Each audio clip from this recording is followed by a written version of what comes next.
Operation Neptune was this, it was a math-based game where I don't remember what the lore was, but you were basically a little submarine and you had to navigate the underwater world, and you're randomly hit with puzzles that are all math-based, that were all ridiculously hard. Actually, no, the math wasn't even that hard. It just scared the shit out of me, because you'll be just, like, cruising along in your little, submarine, going trying to, like, avoid getting hit by things, and you gotta, like...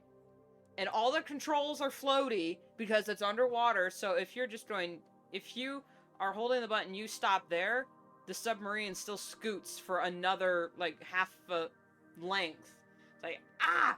So you had to time that shit. But then, and you're in the middle of navigating, and then suddenly, new challenger appears.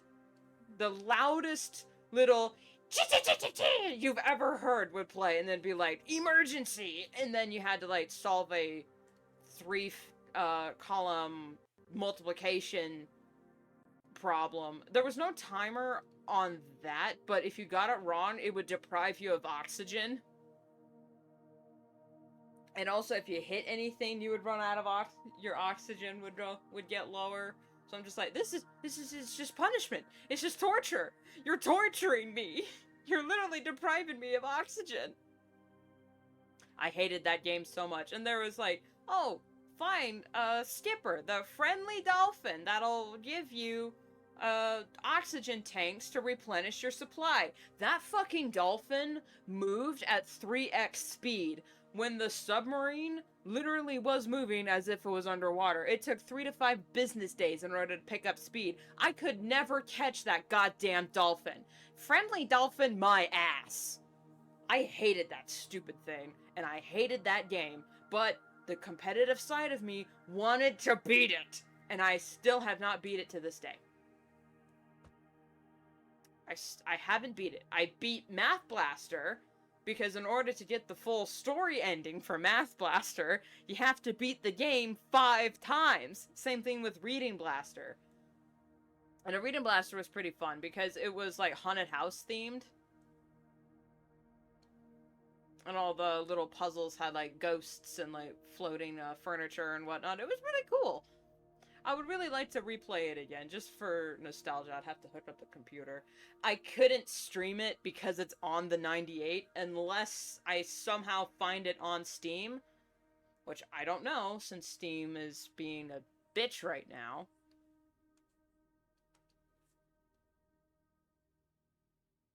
With, like, game censorship and whatnot. But regardless...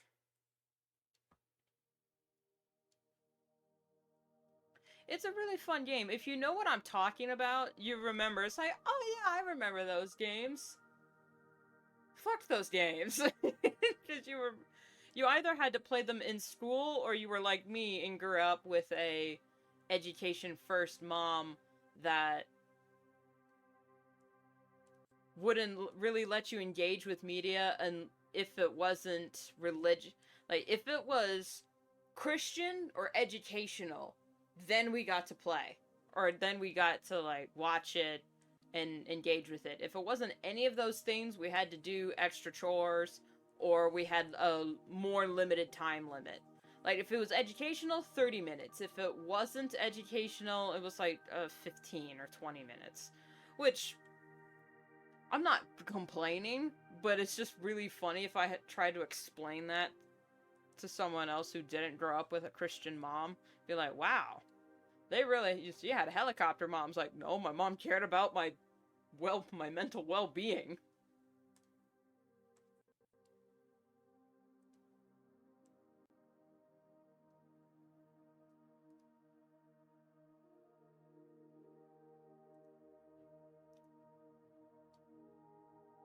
Especially when it came to the internet. She did not let me anywhere near the computer unsupervised until I was, I want to say 13 for legal reasons, but I'm pretty sure I was at least, no, because I went to Satori. I didn't have a Facebook account until I went to my first year of Satori. How old are you when you go to Satori? If you don't know what Satori is, you obviously didn't grow up in Washington. Because it's a Washington-based, at least my branch was Washington-based, summer camp, basically, where you spend 2 weeks at a college campus. And kind of, it simulates college life. So by the time you get old enough to go to college, you know, like, what the dealio is. Except you don't have to deal with financial aid. And worrying about if you've bought the right material. It's just like walking around campus and hanging out in the college setting, which is really cool. So I spent my first year at Satori, and then I realized, I was like, all the friends that I made there, it's like, I'm gonna lose track of these guys if I don't get a Facebook account. So, as soon as I got home from my first, it was like, hey, can I have Facebook? And she's like, yeah, you're old enough now. You can have internet. You can have, And I had been on, like, the computer before, because but I was never on, like, the internet by myself. She would always, like, at least be in the room whenever I was on the internet. Which, this was in an age before, like, parental lock, or, like, any sort of parental monitoring like that, because this was, like, our first laptop with internet connection. It wasn't quite the dial-up days, but it was pretty old. There weren't a lot of controls or filtering involved.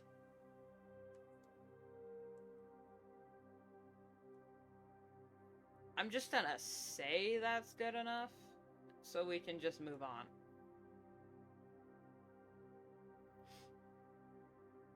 But I didn't get any sort of social media, anything, until I was 13, which is the legal age in America, and I think that's...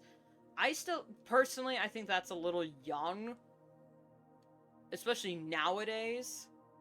But back then, it wasn't as bad, so 13 was, like, a pretty good age for you to, like, connect with friends, you know, just stay in contact with people. Like, the only social media was, like, Facebook, and I don't think YouTube was considered social media back then, but a lot of people had YouTube channels, and they shared, like, MySpace had just died, or it was on its way out. I don't know what the actual timeline was. Hang on, let me actually look that up, because I don't remember ever having a MySpace, but I do remember people talking about it, even though I never engaged with it. So when did MySpace die? Alright, DuckDuckGo. When did MySpace end?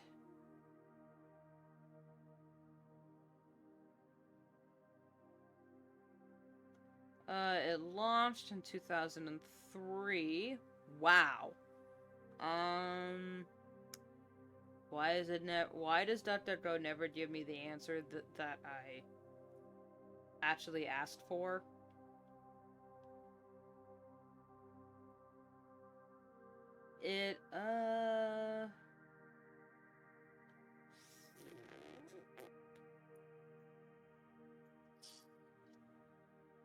Current status active? Really? I thought it died. As of 2019, MySpace had 7 million monthly visits. What? MySpace is alive? I thought it died. I mean, well, technically, 7 million isn't that much, but yeah, it was at its peak in 2008.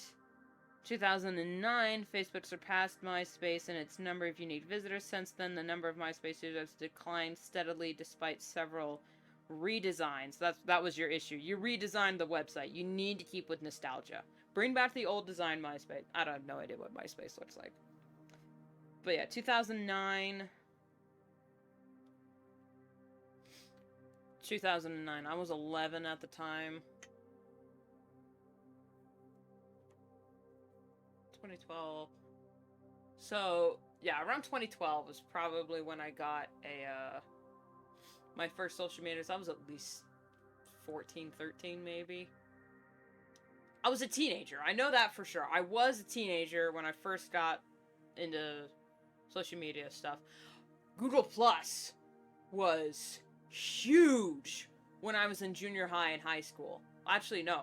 It wasn't as big in junior high. In high school, Google Plus, for me, was the place. Like, Facebook was fine. It was just to, like, keep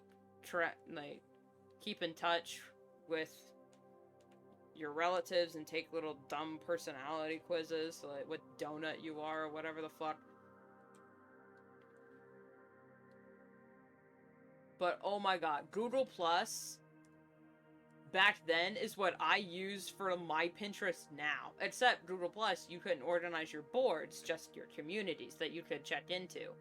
And I loved Google Plus. And then I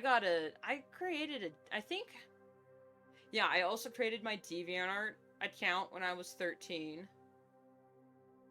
Not 13, I was at least 14, because my entire DeviantArt account was created. Oh my god. Oh my god, am I really gonna say this? Ah, fuck it, no one's watching. My DeviantArt account was created for the sole purpose of reading Bleach fanfiction.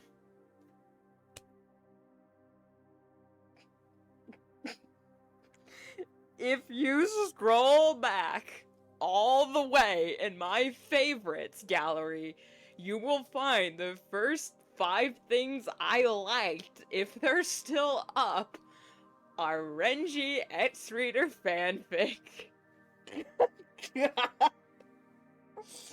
And I never left.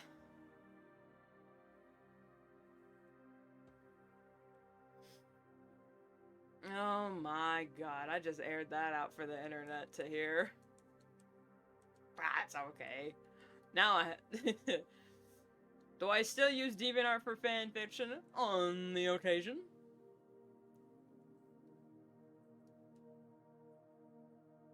Is it the place for my fanfiction? Hell no, that's between me and God.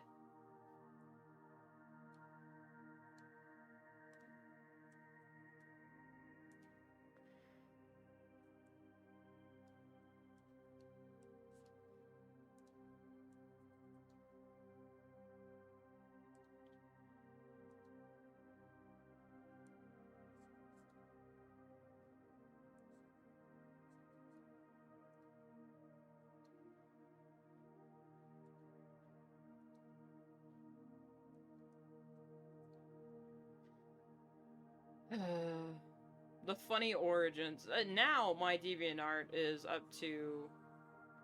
What am I at? 530-ish followers. Where I post my comic that I'm currently working on. That is on page 200. Good. That you can read every Tuesday and Thursday. Or whenever time is most convenient.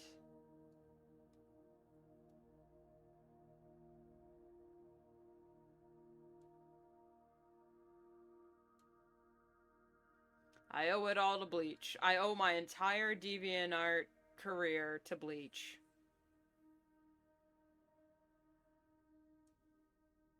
To Bleach fanfiction. 13-year-old me was having the time of her life. While also being incredibly lonely. But hey. We're still here, aren't we?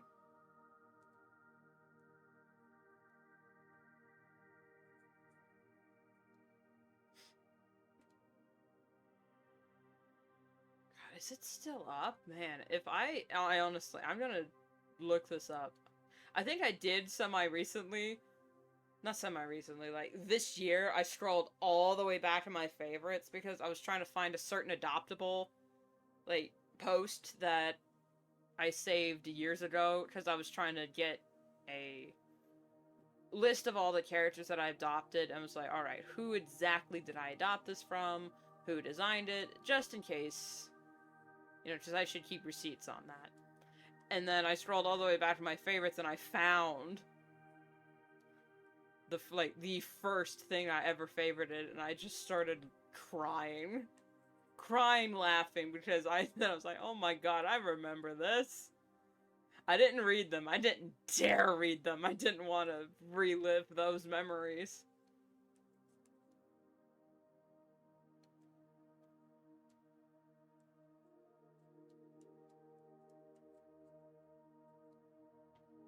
Alright, that's a bad foot, but whatever.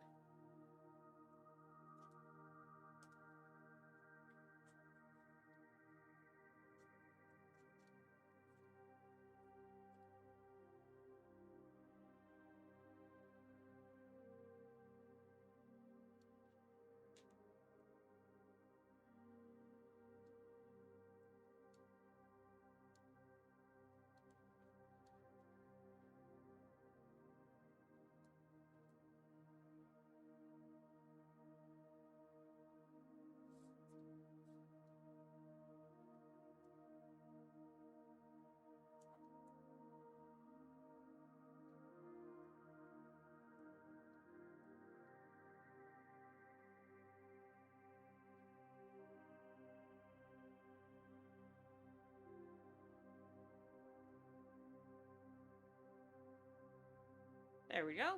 Line art's finally done. Good God. Oh, wait.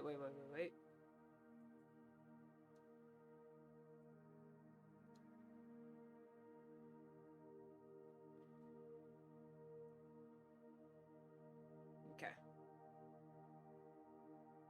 Oh, we should probably add her scar, because it would be peeking out slightly. There we go.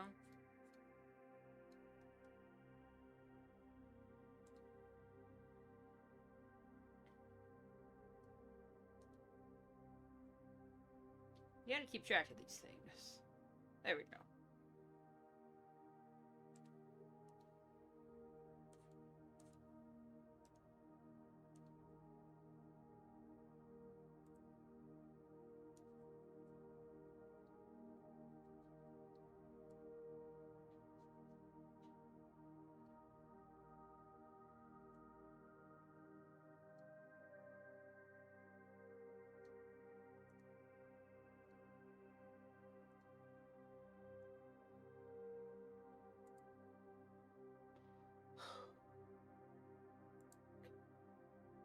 That about scared the shit out of me.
Great, now I got that Captain Crunch song stuck on my head.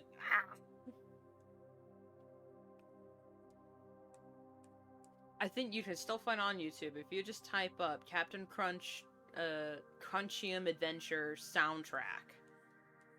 It'll all pop right up if you want to hear what young Rune was listening to on the regular.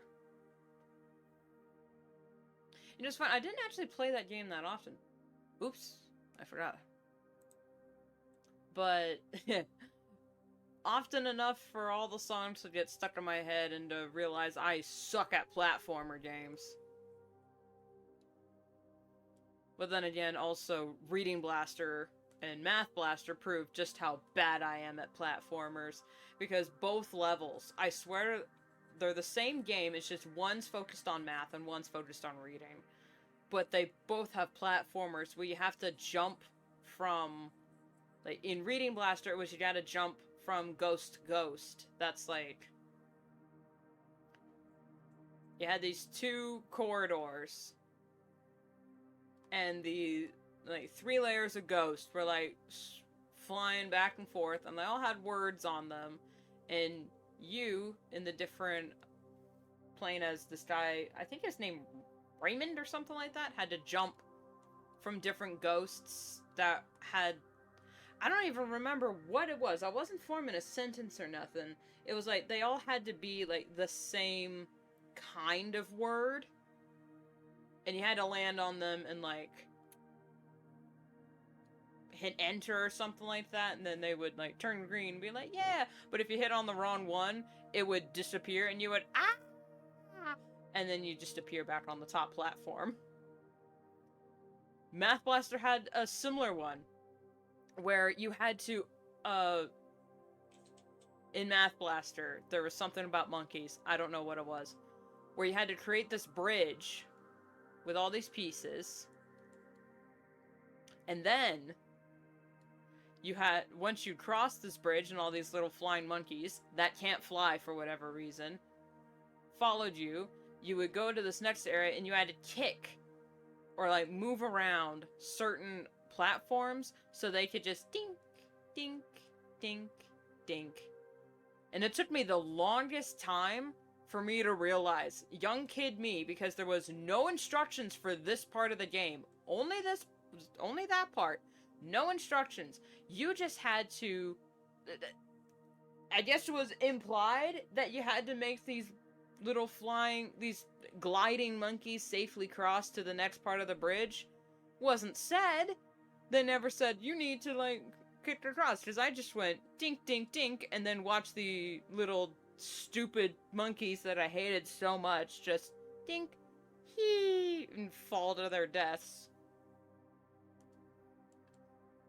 And I was like, alright, next bridge. And I don't know, and I, like, couldn't figure out why this level was taking so long for me to complete. But no, that's because you needed all the monkeys to cross safely. It's like, well, that would have been great instructions. Screw me for not getting social cues from a computer. Honestly, the autism diagnosis should have come a lot sooner. It still hasn't come.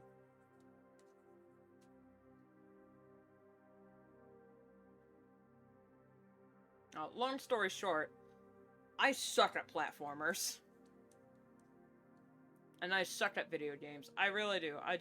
If it ain't a hidden object game or a point and click adventure, it just does not compute.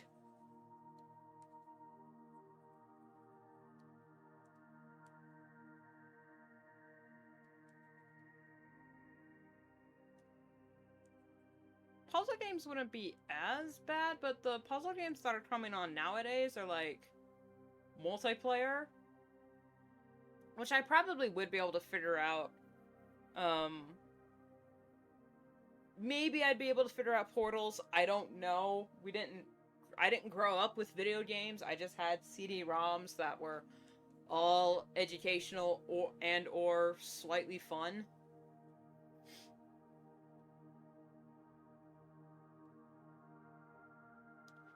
But, yeah.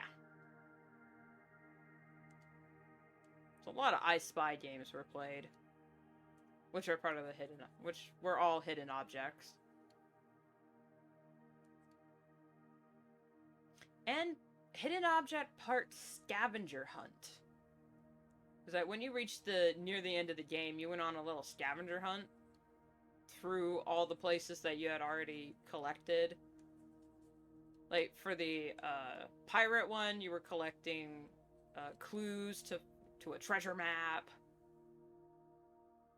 to find buried treasure. For, like, the space-themed one, you were finding different pieces of a circuit board to fix your rocket.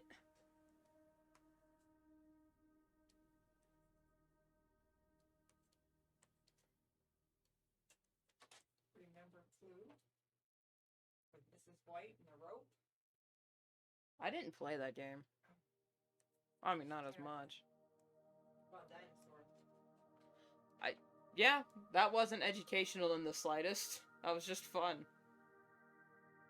And the reason why we didn't have a whole bunch of games and stuff is because, you know, my brother signed me up to be a beta tester. That's how we got the first computer. We wouldn't have been able to afford it. The compact that we still have was given to your cousin because he was going into computers, and then we got other models later. But that's the only reason why we got that first one, and Titan, and because it had a DVD player. So the website games on them too. So my mom was just clarifying the only reason we had all those computer games in the first place was because my uncle had signed us up to be beta testers for a computer.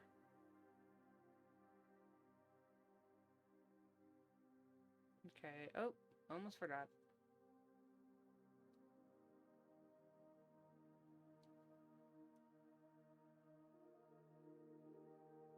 A lot of things from childhood that when you get context later, you're like, oh!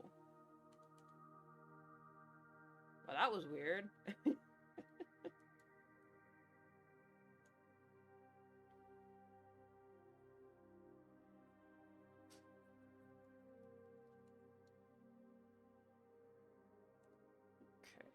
we'll pause.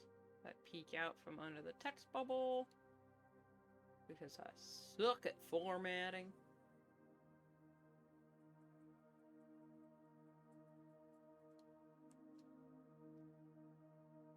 Okay, since they're far enough apart, I'm gonna put Hotstar and Shorttail on the same layer. Just so there's, it's just more compact.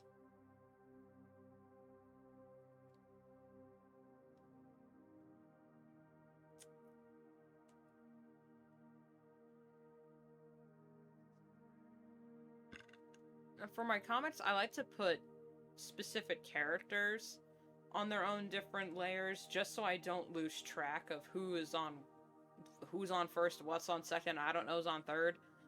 Because if I layered it by who's ever in the foreground, I'd have to constantly be switching back and forth between different ref sheets and whatnot, and it would probably take the same amount of time, honestly, but it's just more convenient to do it this way. There we go. At least for me it is. I don't know how it is with other people. I don't know your ways. So whatever advice I give comes with the understanding that this is just what I found works for me. Or it doesn't work for me, and I continue to do so out of pure stubbornness. Either way.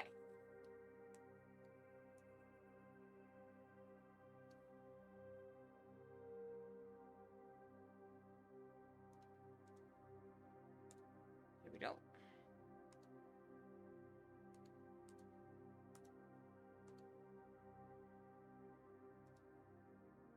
It's funny because I was also thinking about this recently. So I noticed a lot of people that have, and I don't want to say this as if it's like the only reason, but some people that grew up with video games or arcades for the older generation, if y'all grew up with a bunch of arcades around, you probably know how to drive Or at least driving doesn't feel so foreign to you. I don't want to blame my lack of video games in childhood on my lack of a driver's license. That's my own damn fault. But I've heard a lot of people say when they got in a car, it was like second nature to them. And I'm sitting there like, I'm noticing, it's like all the people that said that grew up with a lot of video games. Not just driving ones, just video games in general. And I didn't. I had computer games, but most of the time I was just outside. So cars, machinery, math, and I don't get along very well. I'm just gonna call. That's a bad idea, but whatever.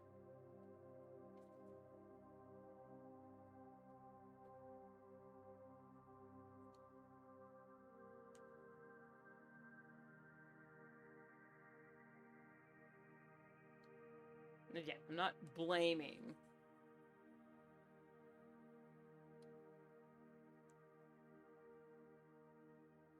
The video games, because it's never just one factor. If life has taught me anything, there is never one cause or one contributing factor. It is all. It's a culmination, that's the wrong setting, of many things happening together all at once. There are certain instances where it is the one specific thing, but those are very, say it with me, specific circumstances. Okay, I think that's good enough. But it's never just the one thing.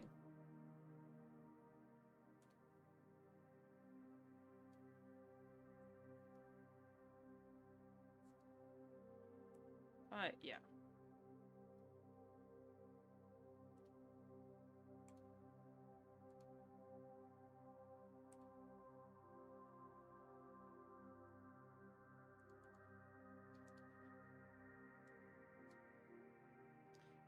I'm gonna do Brindle for first, because for some reason she's the hardest character for me to color, despite not requiring any sort of airbrushing.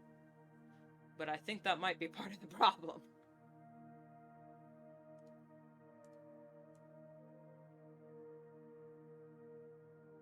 So just gonna remove this area.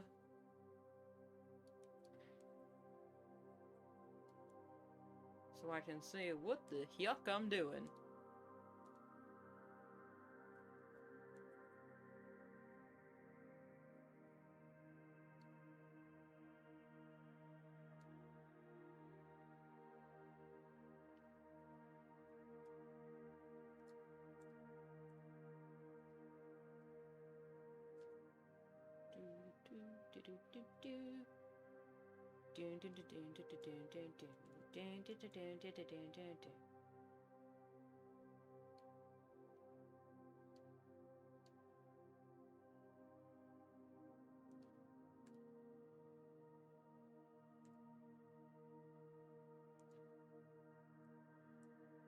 Oh wow, at certain angles, her markings overlap so much. I did not take that into consideration when I designed. Well, technically, this is Brindle First's, like, third redesign, because in the beginning of the comic, she was an actual Brindle, which is not like a tortoiseshell, but, like, she had, like, all these colors were mixed in, and I was like, you know what, I want more consistency, so I'm gonna change her design to match these three colors. And then I put those three colors everywhere, and I said, you know what? These three colors everywhere randomly are getting very ridiculous, especially when I was, like, coloring her multiple times on the same page. I'm just, everyone else is consistent. Why isn't she? So let's just give her a consistent design. And this is what I ended up with. This is what I decided would be the best option for consistent design.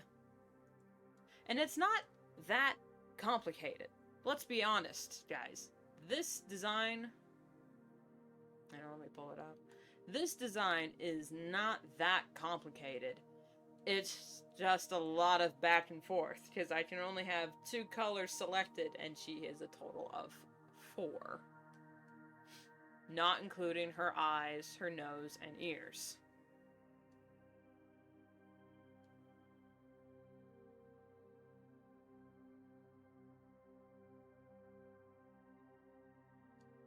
There we go.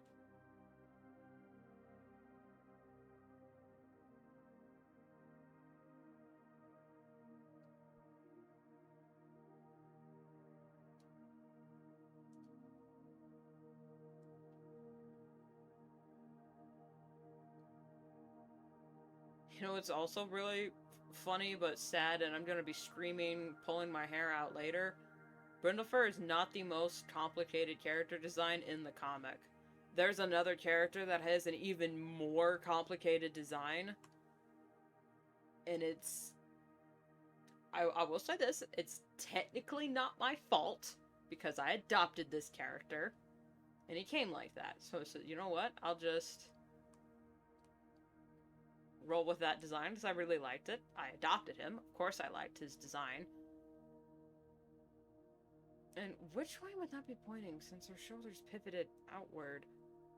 I'm just gonna have it like that. There we go.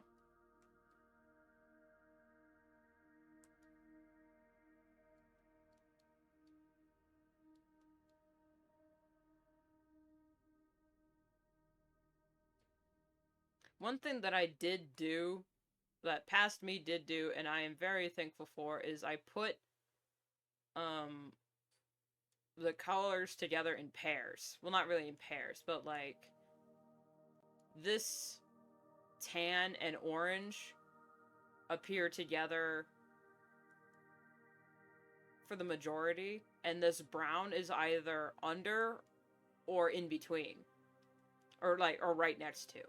Now, here and here are the only times where these colors are together, and here, but everywhere else, it's consistent, at least in that regard. So I can go through with these 2 colors, and then just come back and do that other brown after.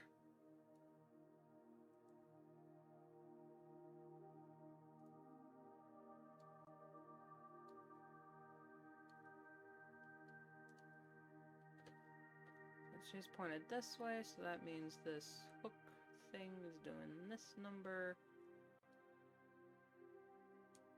And then the orange in the back. And her tail, oh my god, her tail. Okay. Okay, okay. You know, I'm fine. I'm fine.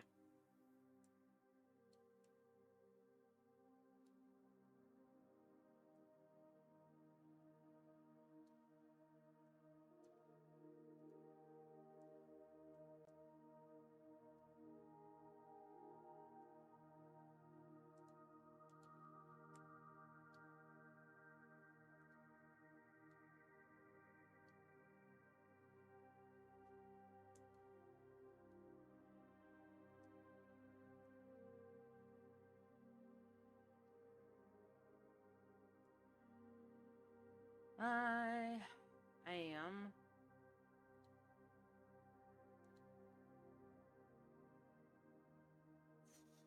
gonna regret making her a main character. Gonna already have.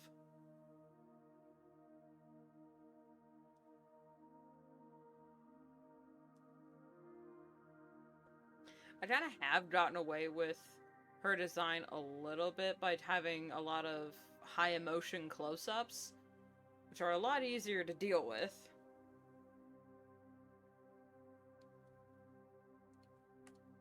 But there are some shots where I gotta have a wide view, a wide shot of her. Because it'd be weird if she was the only character that doesn't get a wide shot. But I think, honestly, the hardest character to draw, currently, is Lionstripe. This big fella. Because he's so huge and so fluffy, I have to fit him in frames with all the other characters that are relatively the same size.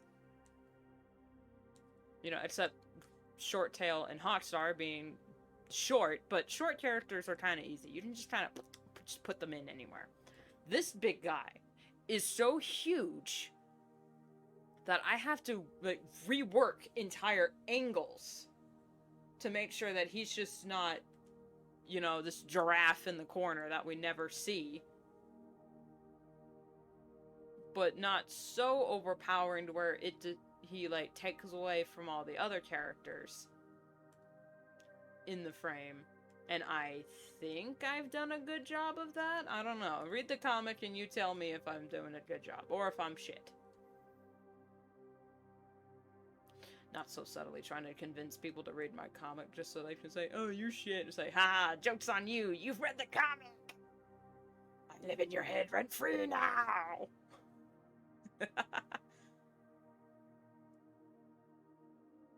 Gotcha, bitch.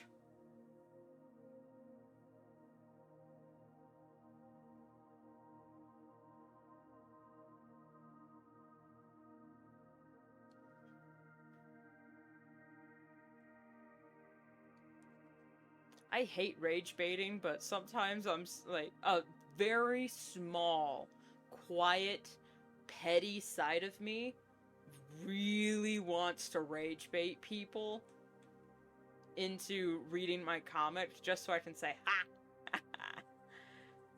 Good luck trying to hate watch me now, bitch! I've got your views! I have your watch hours now that I have your full attention! I will spread the rebellion of hope and a message of kindness across the internet.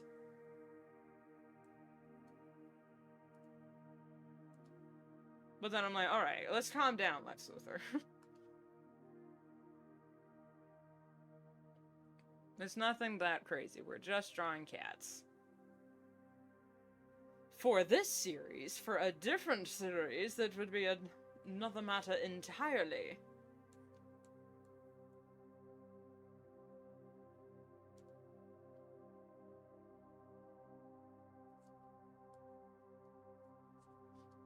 But I genuinely hate rage baiting because sometimes it works, and I like, psychology-wise, I'm like, ah, god damn it, they got me.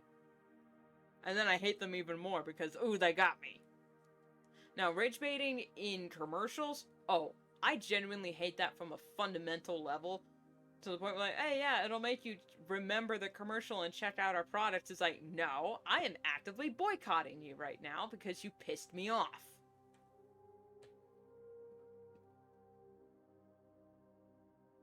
Like, making your little jingle catchy isn't rage baiting. At least that's not, like, in my opinion, that's not rage baiting. Like, if it's catchy, I commend you. It's stuck in my head. I'll, like, sing the little jingle, even if I never go to your establishment. Like, O'Reilly's Auto Repair. Never been, I don't think I've ever been to an O'Reilly's, but I know the jingle. Mostly because it's the loudest thing on the internet. God, why is it so loud? You don't need your commercial to be catchy or annoying. Just make it loud, and that'll people will go, okay, ah, my ears. What was that? And then in the middle of the night, their brain would just be, oh, O'Reilly's Auto Parts. Ow! So, like, the John Jacob Jingleheimer Schmidt of commercials.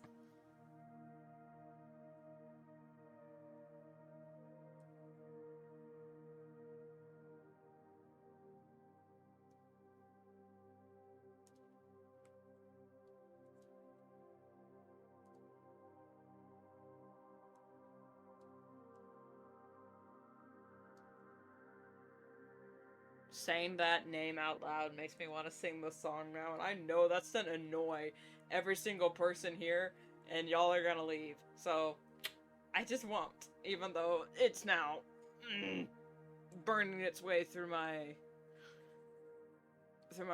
not retinas, what's the, synapses.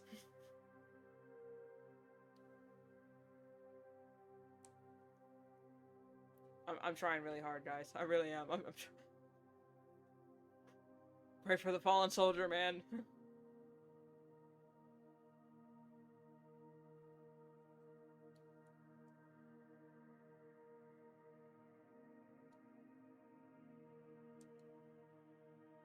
Okay, it's not there, but it's on her tail. Okay.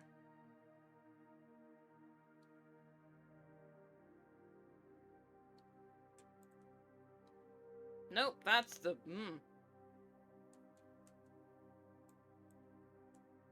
I forgot this... on a lower opacity setting. Alright, it's not here, but it is here.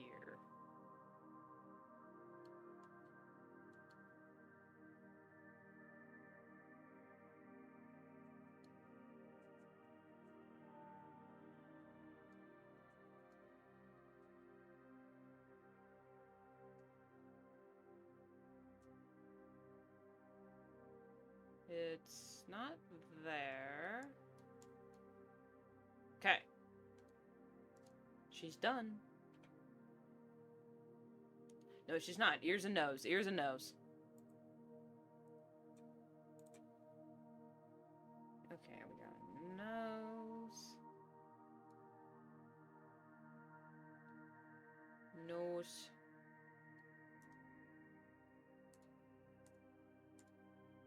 Ear.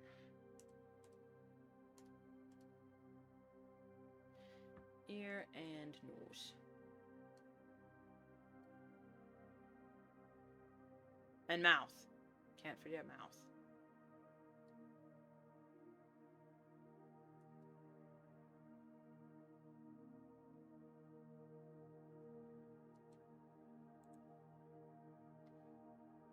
Heels, nails, blade, mascara.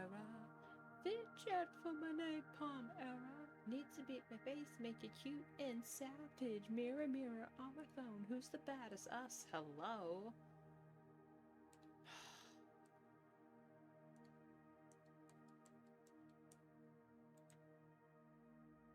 I just love having ADHD where random things just go through my brain. I'm just, I'm busy. It's just, Huntrix, please, not now. I'm busy.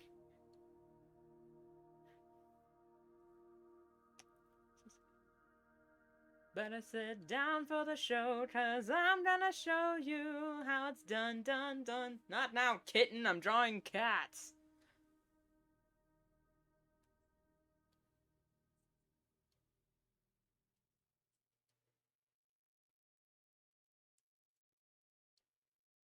I do love that song, though. I know Golden is currently, like, top of the charts, and rightfully so. Golden is an amazing song, but the one that genuinely makes me so fired up and pumped to listen to it, I have it on repeat all the time, is How It's Done.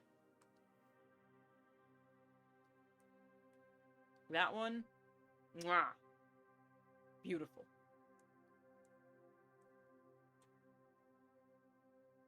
I haven't had to color Short Tail's paws in so long. I think I've genuinely forgotten he's got little bit brown markings down there. I think I've genuinely forgotten that.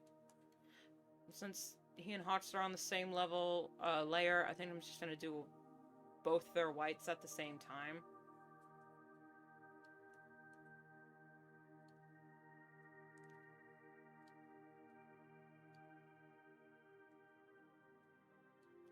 Run, run, we run the town. Whole world playing our sound. Turn it up, it's going down. Huntrix, don't miss how it's done, done, done. I think they had to rewrite that song like 10 times because they needed it was the first song of the movie, so it needed to be perfect because it's gonna set the vibe for the whole film and basically the whole franchise eventually. And I'm like, you know what? I'm so glad they took as many tries and as long as they did to complete that song because, oh my goodness, it is peak. Absolute cinema.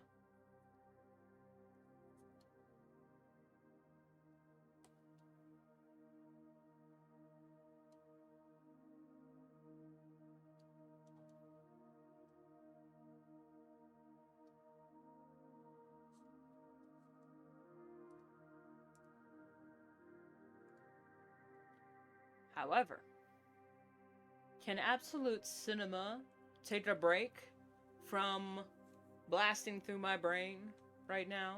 I'm a little busy. But no, they never take breaks.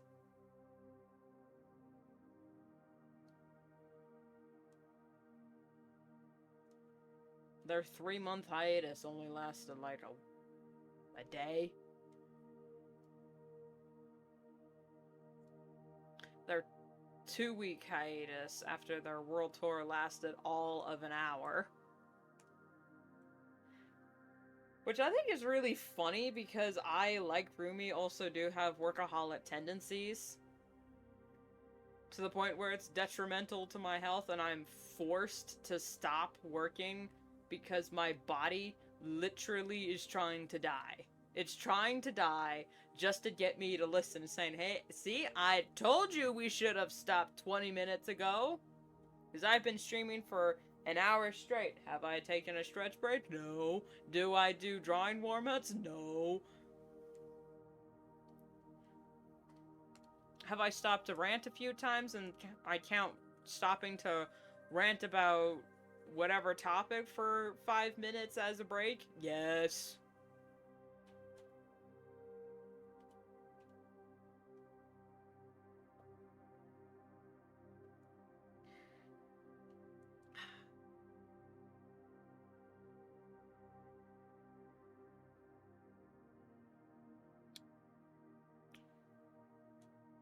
I think the caffeine in this coffee has all like sunk to the bottom. Because that's an odd aftertaste. Unless this pumpkin spice mix isn't jiving well with the caramel macchiato creamer I added. Just to cool it down a little bit.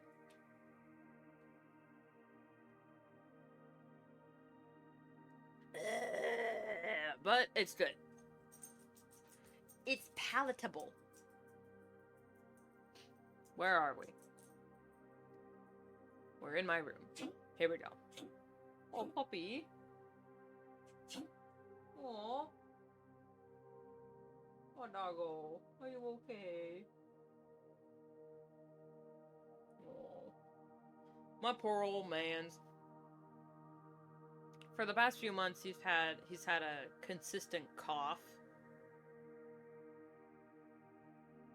And we haven't gone to the vet because mostly we can't afford to go to the vet at any given moment. But it's not an ongoing cough. It's like once or twice a day he'll cough, and I'm pretty sure it's just because of how just damn dusty it's been. My allergies have also been really bad, especially recently because it's harvest. But also, like the title of the stream says, my goddamn state's on fire. Like, it's like we can't go a single summer. We can't go a summer without something being on fire. And I absolutely hate it. Can we have one season, one summer, where nothing's on fire? No, because someone has to be stupid and ignore camping laws and ignore burn bans that say, hey, no fires in July and August. No. Someone wanted fireworks. Ugh, now half the state's on fire. Thanks a lot, asshole. I can't breathe now.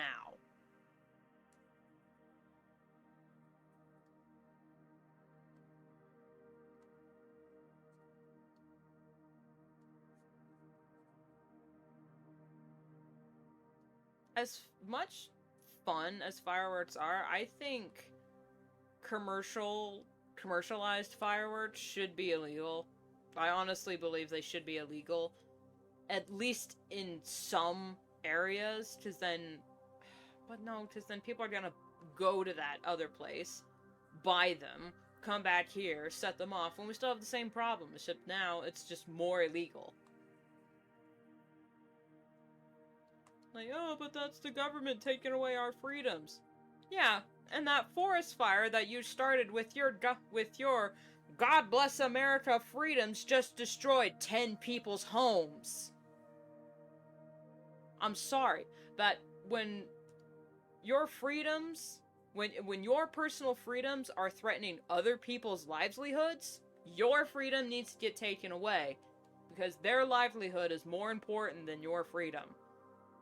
I don't know if that's like a very anti-America thing to say, but I am so damn sick of getting all these evacuation notices in the middle of the night because some fucking dumbass didn't think about the consequences of his action for more than 2 seconds.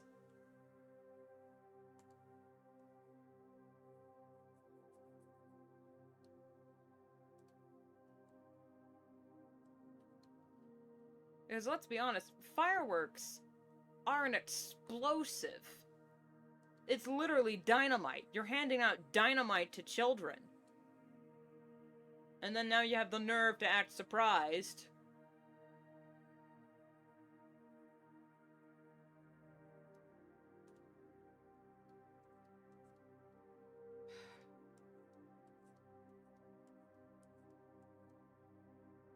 If you want fireworks, just go to a fireworks show. Those people have the proper licenses, the proper equipment.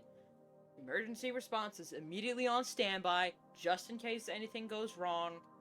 It's a safe, controlled environment. And I just got a wildfire update on my computer, as if to prove my point.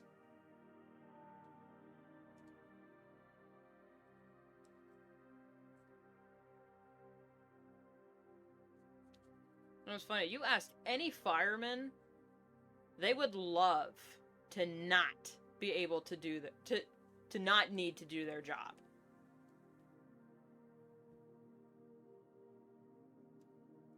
And if they say otherwise, watch them, because they might turn out to be an arsonist.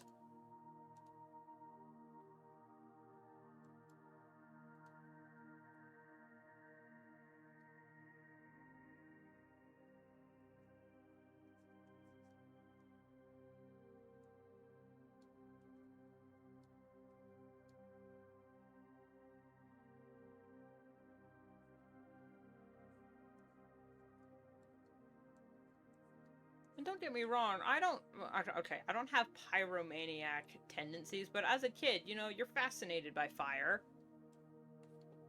What little kid isn't fascinated by fire? It's just a cool concept. You mean it's a non-living being, or non-living entity that consumes everything it touches, but we also need it in our homes for, like, heat in the winter. And it can clear entire brushes and destroy whole forests that change the very landscape. That is cool. And then you need to be fair, but then you need to put the fear of God into those kids as soon as possible, because if you don't, it's gonna cause some serious problems. And you need to also be very, very careful on how you explain fire to a child, because if you don't do it right, that child will either be so afraid of fire that they don't want to go anywhere near it or think it's evil, or they'll become even more fascinated by it and see it as a symbol of power. And then they just start setting things on fire because they want to feel powerful. So say, oof. You need to be careful.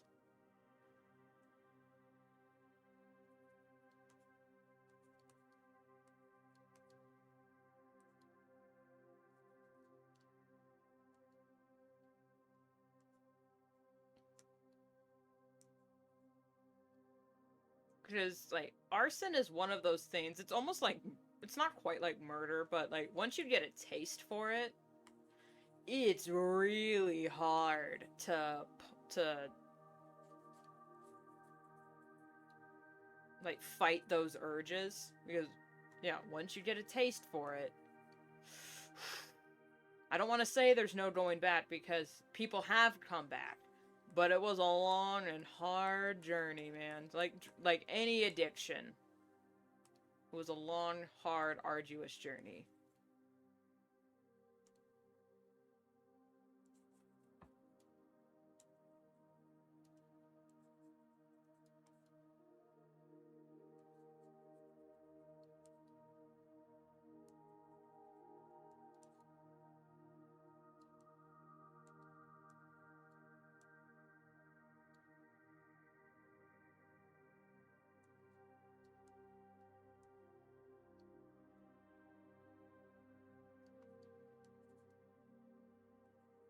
Speaking of absolute fire, did you guys hear the new song by Drain called Bleed You Dry from the Farfetch show?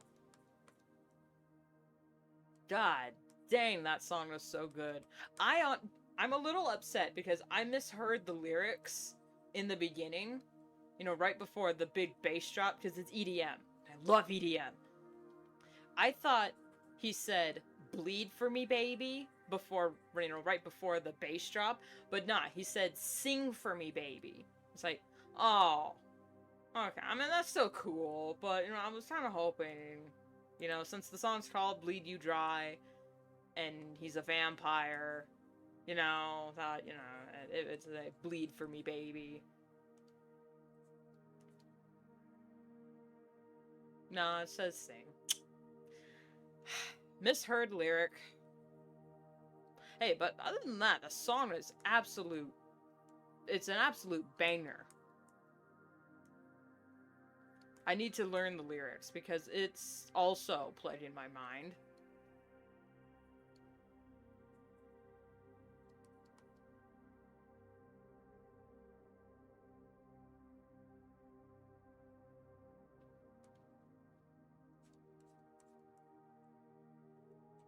Okay, that one.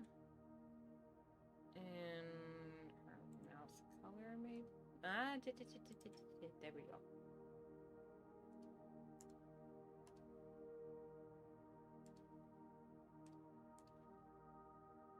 Love and pain, it's all the same. You'll feel it when I train you. So don't question why. You dry.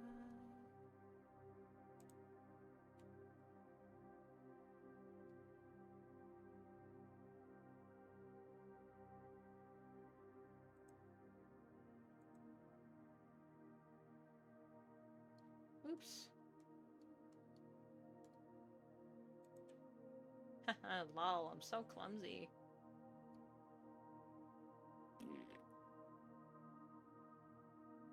Okay, now. Ears. Nose.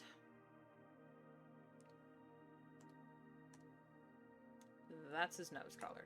Here we go. That's his ears.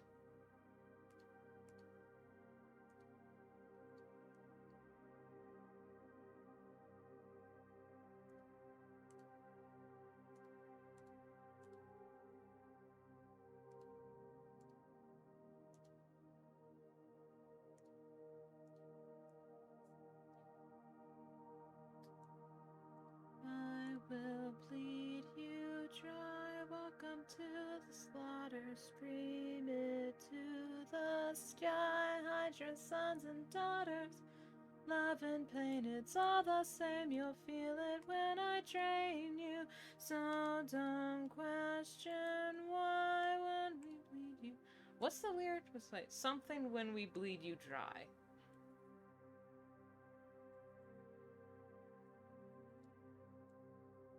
Regardless.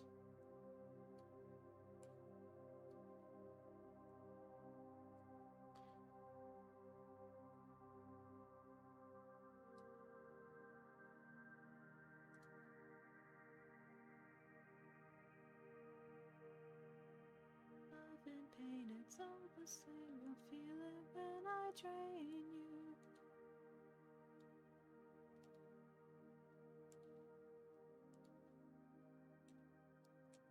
Saved, as I haven't done that in a hot minute. Save and sip.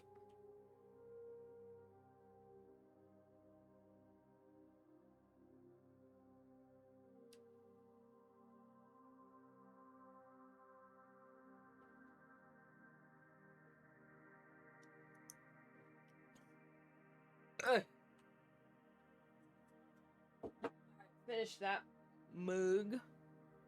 I'm gonna bring over the water. My water bottle's almost empty. Cheers. Yeah, I drink a lot. What of it? At least it's water and coffee and not other illicit substances. Now for the background. What are we doing? What are we doing for background?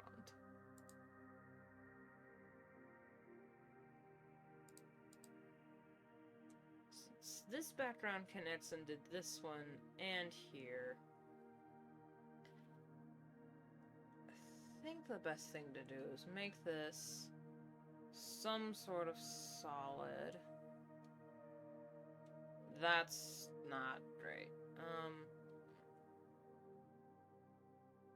Actually, let's do brown. Brown.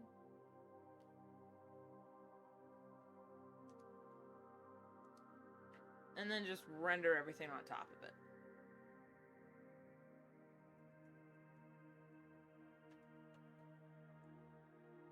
Now, this is the fun part of doing comics for me. I know a lot of people, and I keep saying this every time, but a lot of people say that the backgrounds are usually their least favorite part of doing comics or animatics. Now, I can't speak for animatics, because I've only done one in my entire life. But for comics, man, I look forward to the backgrounds. If the line art and sketching phase could be done, and the flats could be done by someone else, and they just wanted me to do the backgrounds, by all means, let me do your backgrounds. I love it.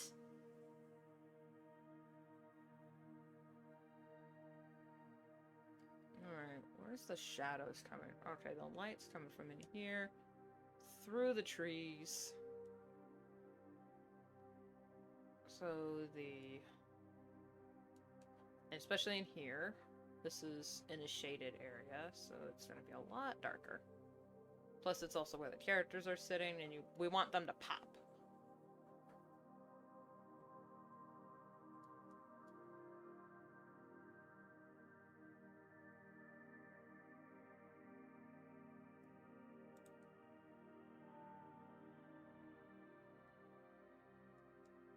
It's funny, despite loving doing the backgrounds, I hardly ever do full illustrations by themselves. I just get my fix from doing it in my comic.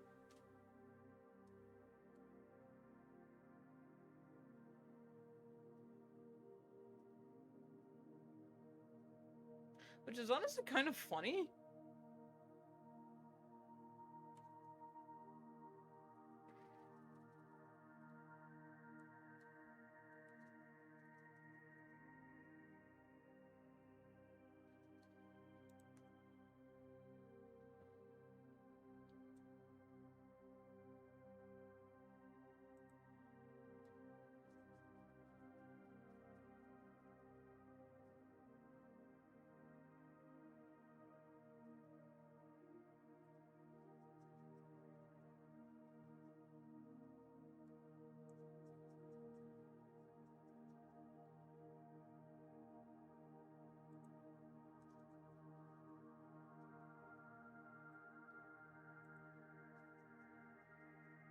There we go.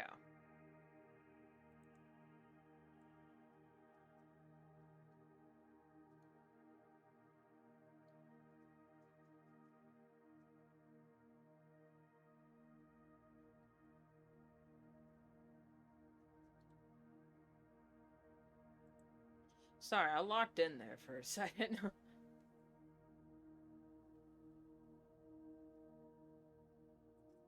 There we go.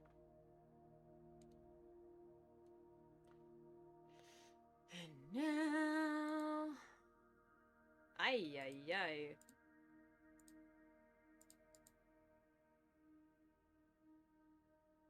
I am... Y'all see what I just did? Oh my, that was... Oh!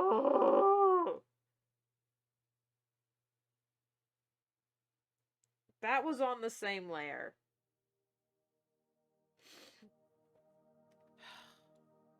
Damn it all. Oh well. Sail again, Napoleon, and guess you can't win them all.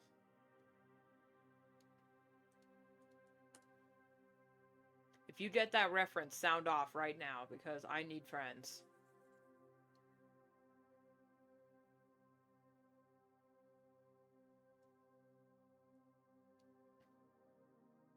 Okay, I need friends that get that reference that isn't just my sister.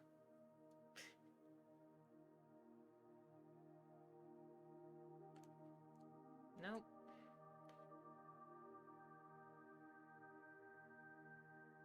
There it is.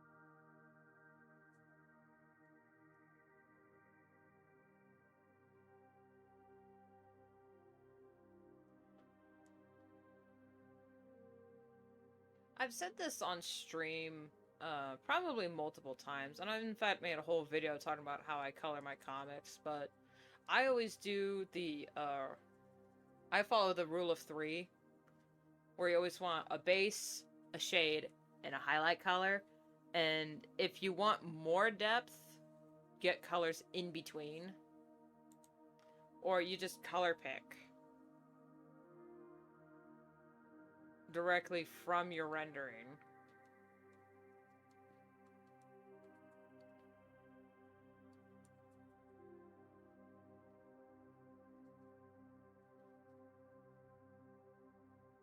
And always be light-handed. Be a delicate wrist. Don't push or squeeze too hard. Not only is that bad for your wrist to do that, but it also helps you maintain more control. Because an illustration can get away from you really fast.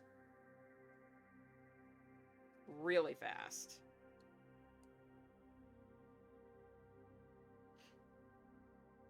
So if you use a light hand,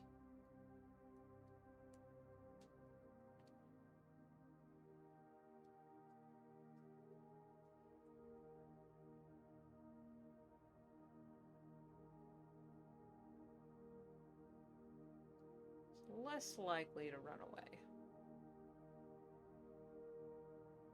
Or at the very least, if it does run away, get away from you for a moment there, you're like, oh, you know, it's just, it's just coming back up with whatever this is.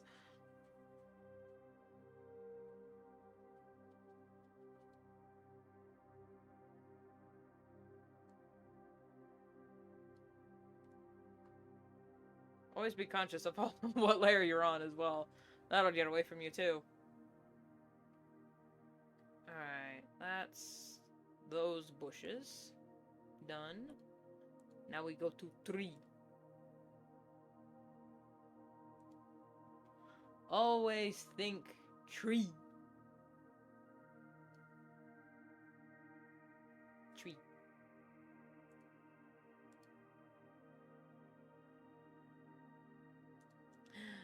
Tree.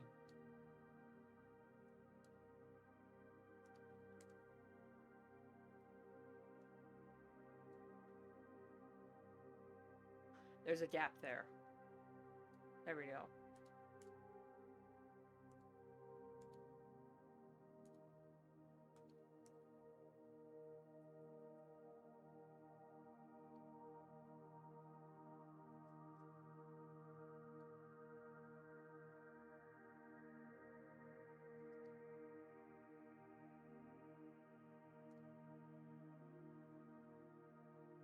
Scream it to the sky, I just sons and daughters. Love and pain, it's all the same. You'll feel it when I drain you. So don't question why. Do when we bleed you dry. You children of the night who've gathered in this place. Your hijab masters call, your bloodlust we embrace.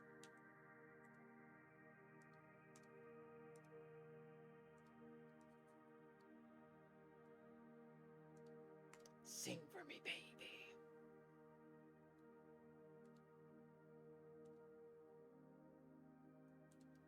Alright, light is coming from here.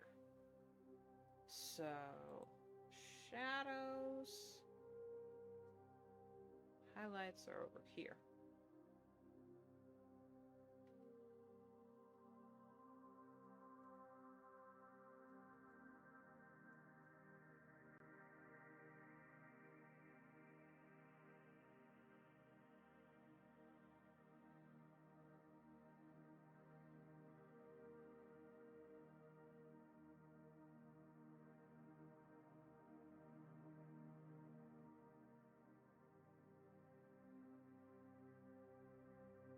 We'll erase the overlap on this tree eventually. But right now, I want this tree to look really good.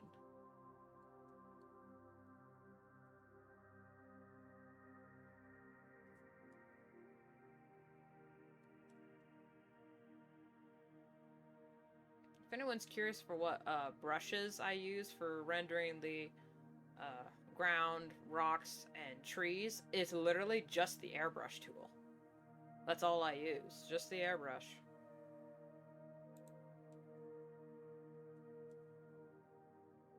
Now, for the bushes, I use the Sumi pen that comes with MediBang. I don't use any extra, I almost said extracurricular. I don't use any downloads, no custom brushes, just the big guys as is. Okay, now this tree needs specific texture, so he's getting some of that.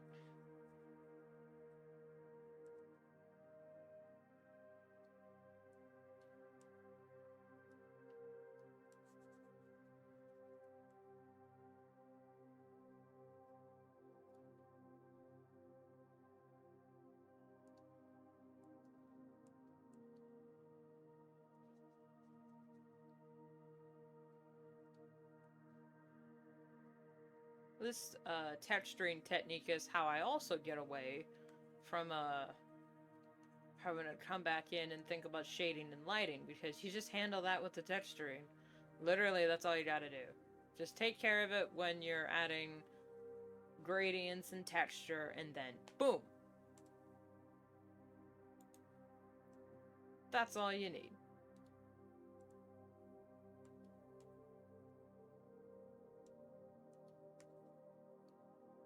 Even if you don't want to do all this crazy,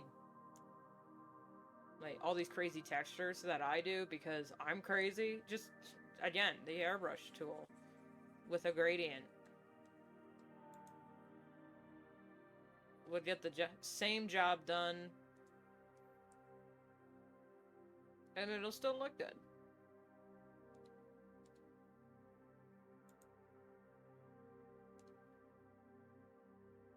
I'm gonna make this tree look slightly more red,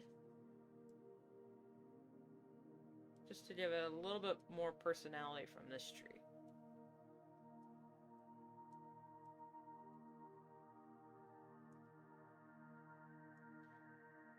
More shading near the tops, that's where the leaves are gonna be. And near to the grounds, that's where the moisture is.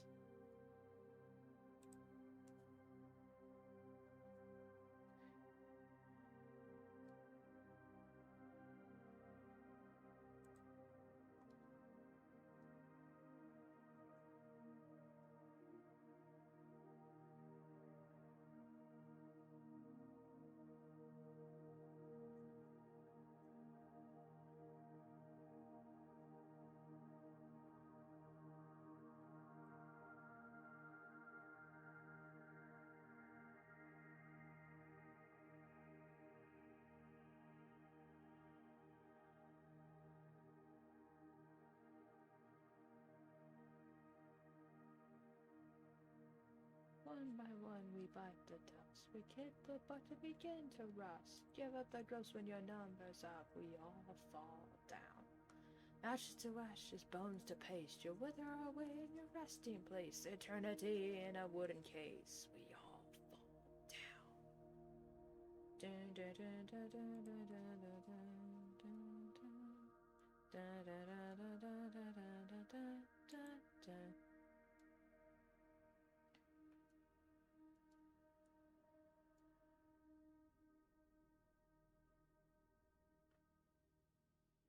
Now, since this one's closer to the camera, it's gonna be a little bit darker. With a little bit of highlighting in the corner. Because, remember...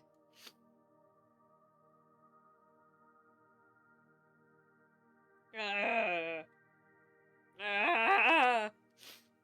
had a sneeze coming, and it just was like...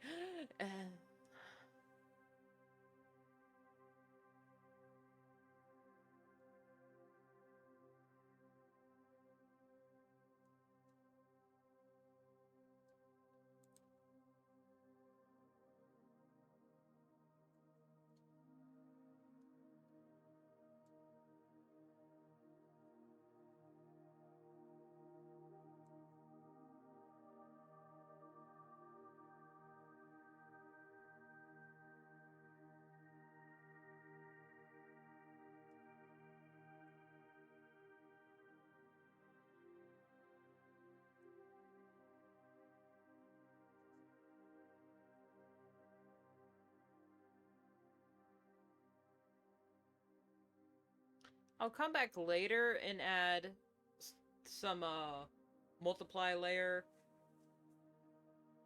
Oh. What do I mean later? Right now. Hold up. Let's see, do I need it separate or nah? Multiply... 60... Wow! First try, 65. And then we come in with the green...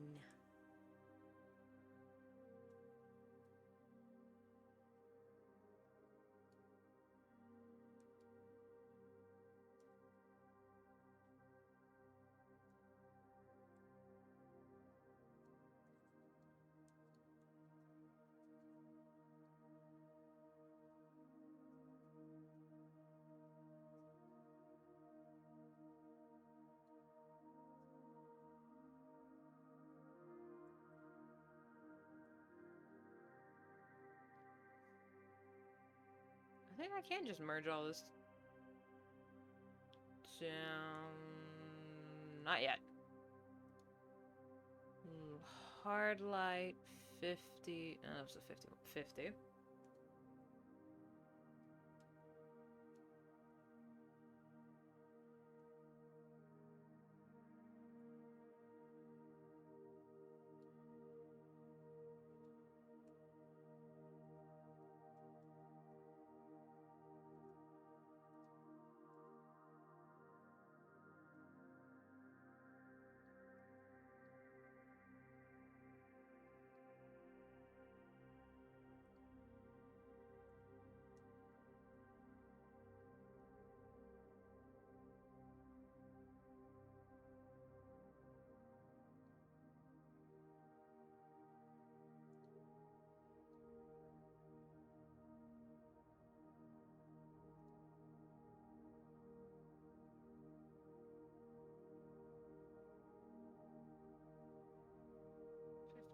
There we go.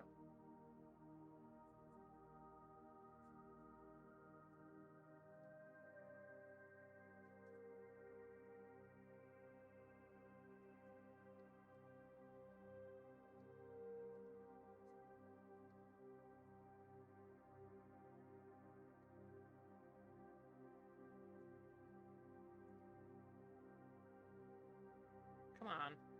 There we go.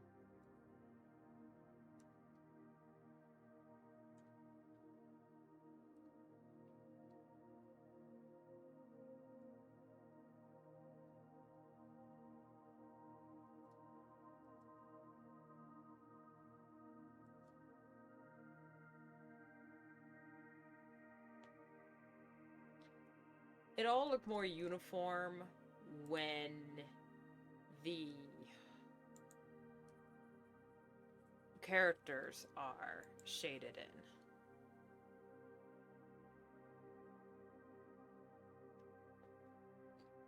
Now,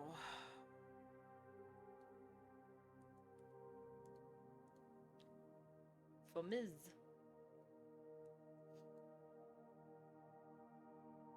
For ow, thumb. We've only done one page. What's up? For this one, I think I'm gonna do... Ooh, that's not what I want to do. I want to focus. I don't want to draw too much attention away from what she's saying.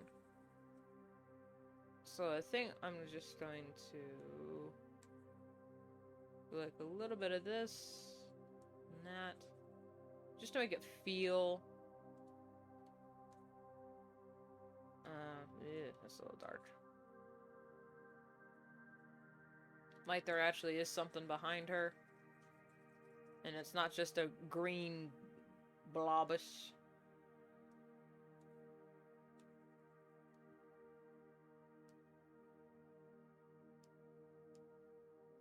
Come on. Come on. Come.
There we go.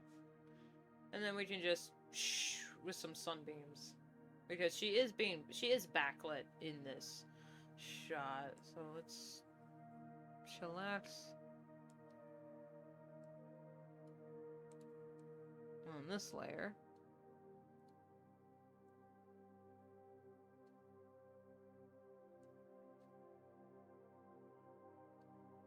And I need to use the bathroom, so we'll be right back after these messages. No, not that one, that one. BRB.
once I color the line art for the backgrounds as well, that highlight area will look a lot brighter. But, alright. I'm actually back. Gotta put my glove back on. We've only... The stream is 2 hours and we've only done one page. What is going on here?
Okay, it looks kind of weird now, but that's because I haven't put in the, blocked in these guys. Once these guys are blocked in, it'll look a little better.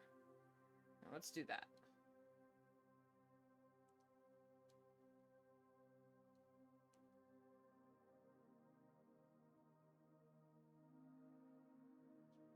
Block in some solid colors so we can clipping mask on top of them.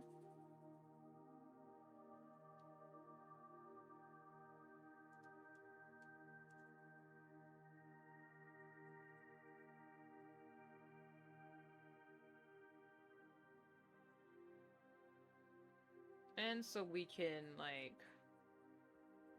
map the emotions that are involved, because you gotta also consider the... Like, I like to consider the actual environment that the characters are in, but also, due to the nature of comics, you should also consider, or at the very least,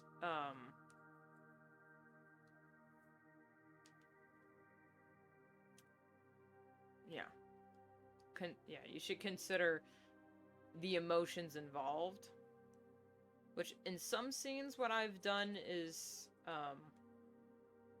done a environment-accurate background and then put a color gradient on top, around, or behind a character. Just to show, like, their emotions are radiating out of them.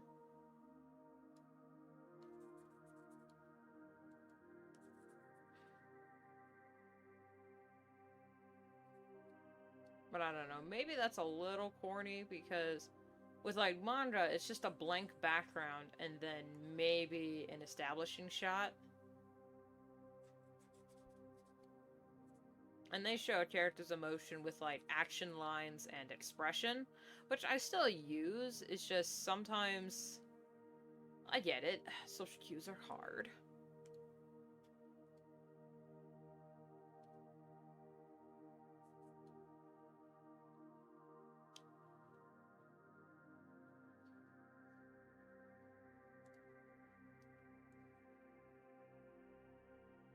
There we go.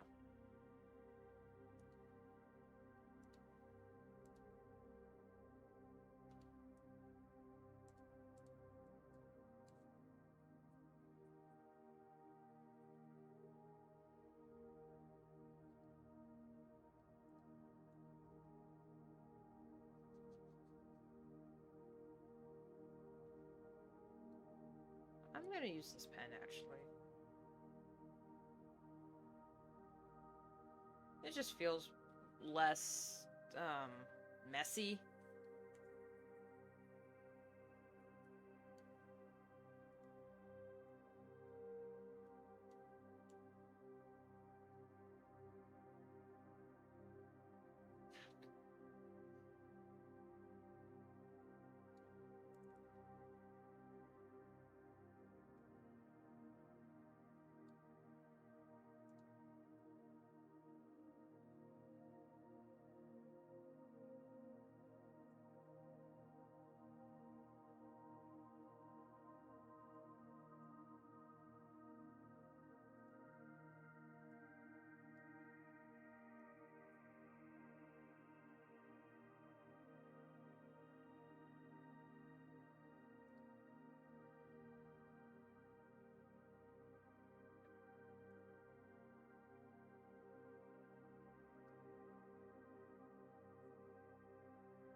Actually, from this angle, you wouldn't even see any of the other trees because it would just be bushes.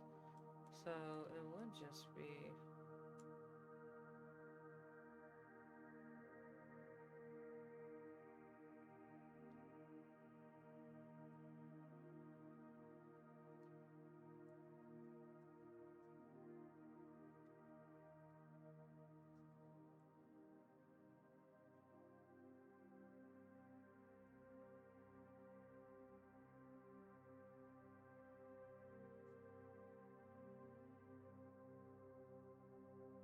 Damn.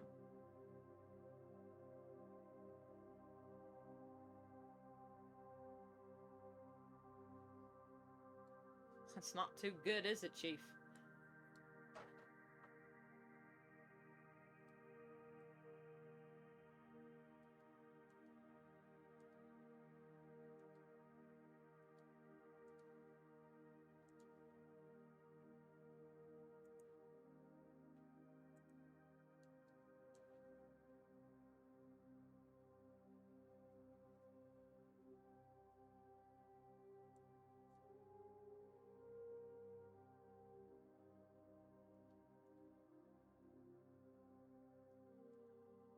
If I say that's good enough, will you guys believe me?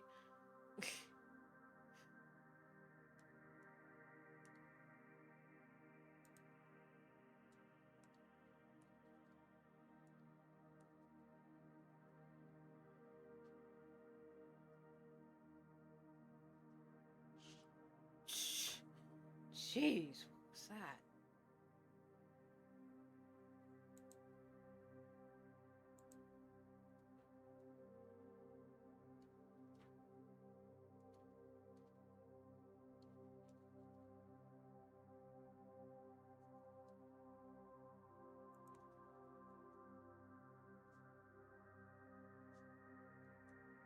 And that's a little bit more cohesive. There we go. And then this one is going to be a gradient of maybe orange and purple. Those are pretty. That's a pretty good mix of emotions. More red, maybe.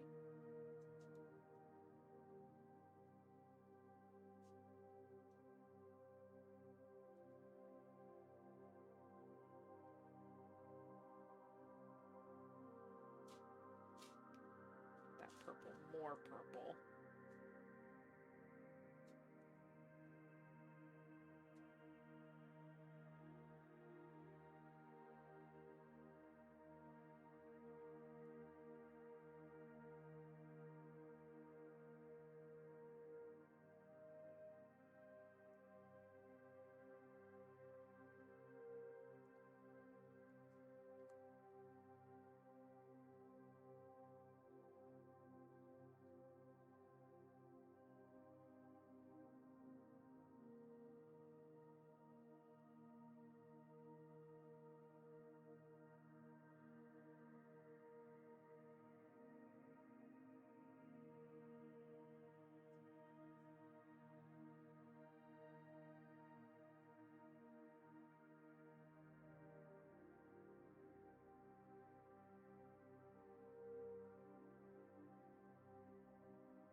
If I blur this a little bit, then yeah, there we go.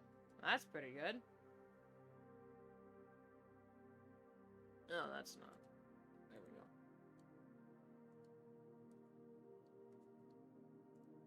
Run layer. There we go.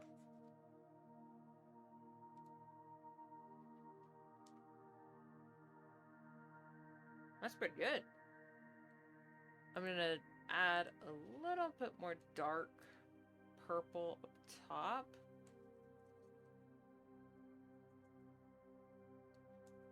There we go. And this background line art, this tree stem is encroaching, so you need to go.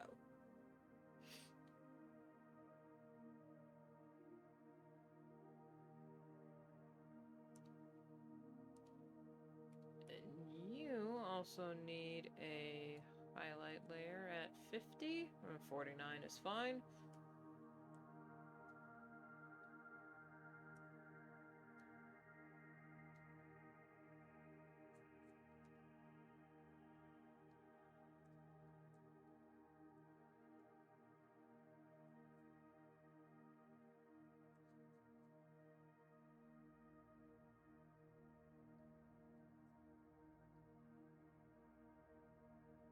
There we go.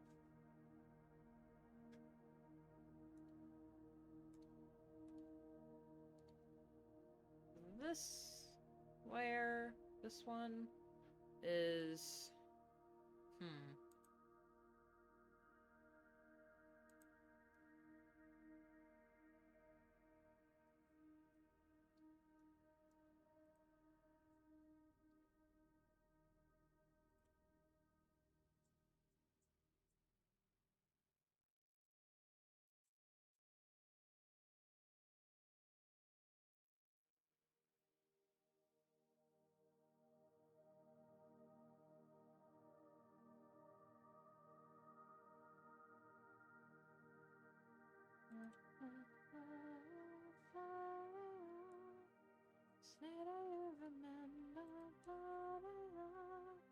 Dancing in September, but never was a cloudy day. Was a body, yada, yada, yada, body, yada, yada, yada, body, yada, yada, yada,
just a little bit more red and dark around the edges to show.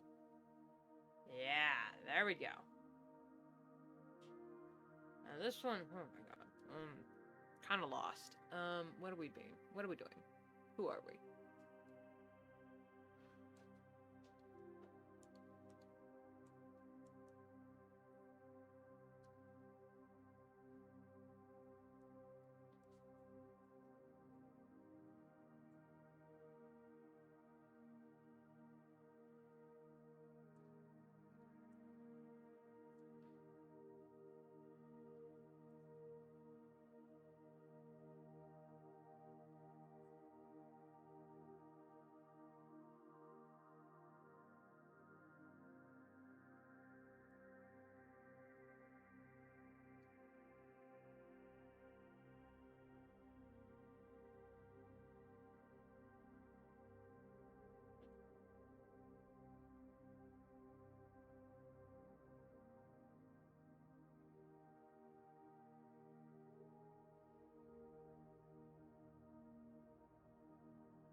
Alright, what is going on here?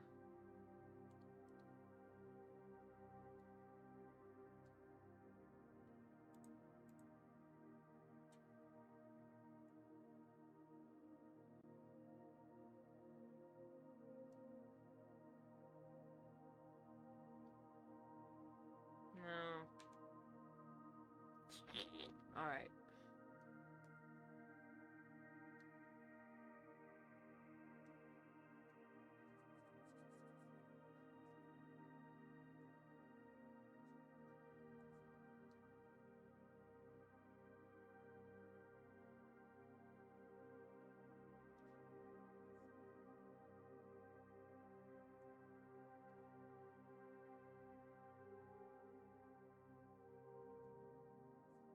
What's up here?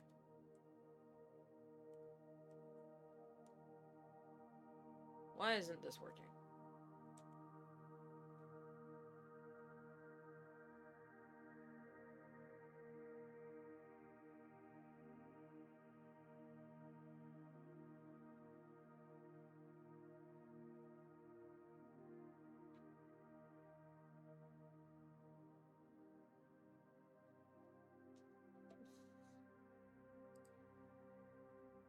We gotta step back and look at it.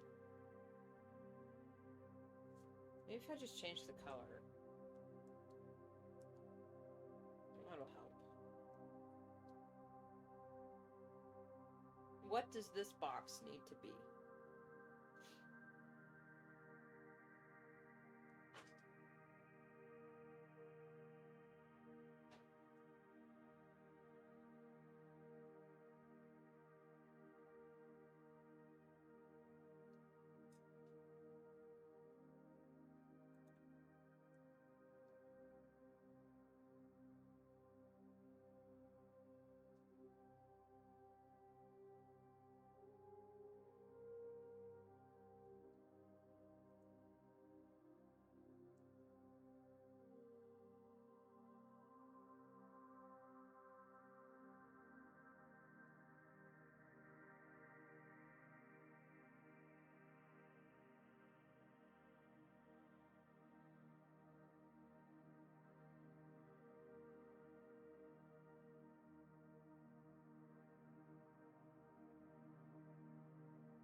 Maybe I'm sitting like way back in my chair. I just want to see if this looks good as a whole. Well, it kind of bleeds. It bleeds a little.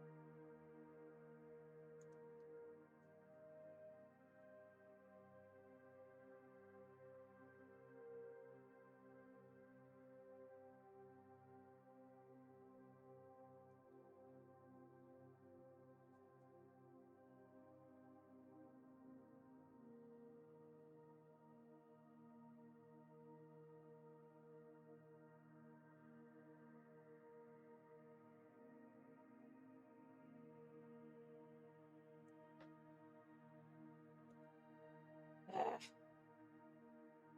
Sometimes I'm on it.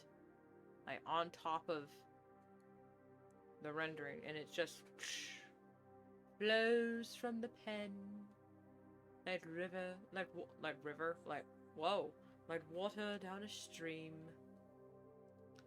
And sometimes it is like pulling teeth.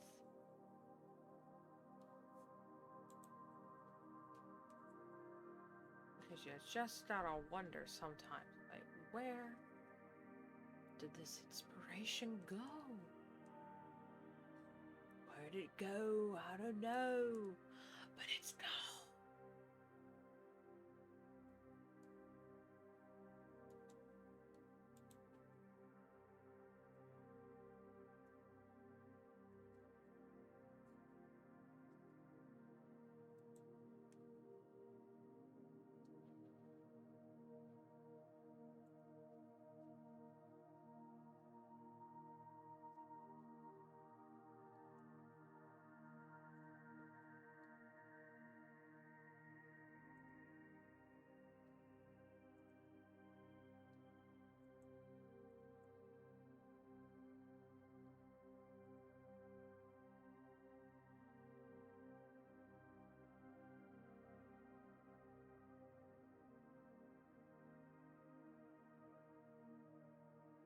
It looks a little better in this regard, but this frame, what the absolute... are we gonna have to go abstract? Am I abstracted? We're probably just gonna have to go, but then that's like 2 orange frames at the same side.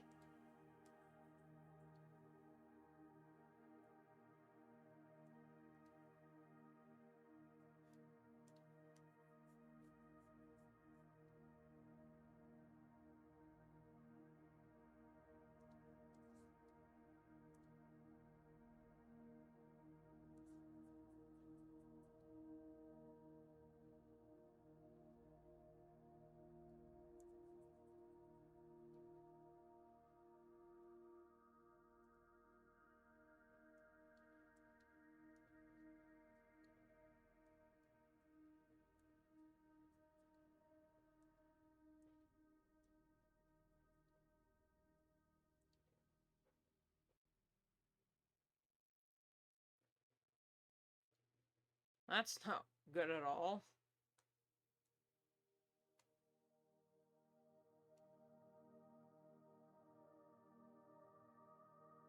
I know, that's worse somehow. That's worse. What's going on?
That is slightly better. It might be one of those things where this is just probably going to be a bad page. We just gotta accept that. Sometimes there's good pages, sometimes there's bad pages, and you just can't control which is which.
Okay, that looks good, that looks good.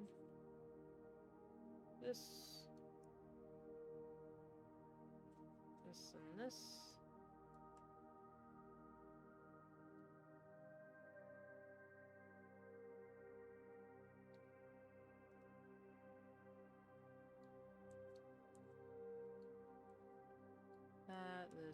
This, that, and the other thing.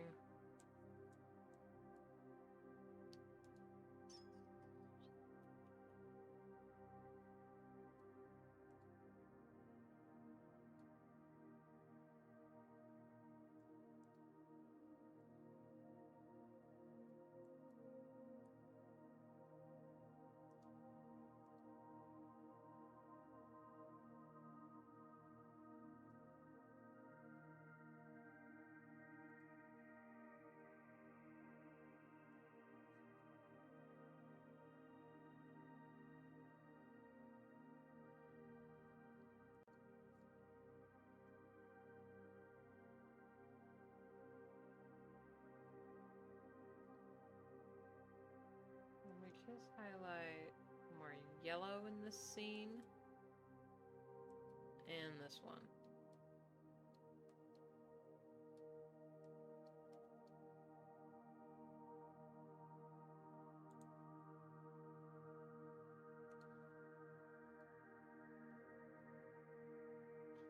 I forgot to change that to a multiply layer.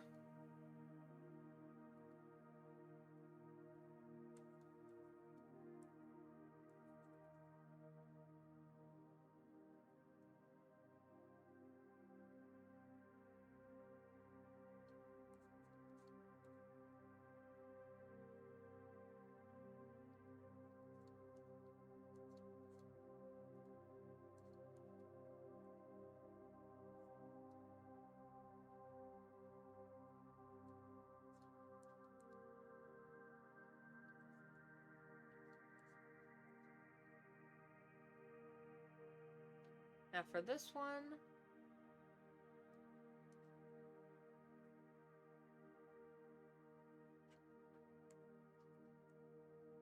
in some shots we can just completely ignore realistic environment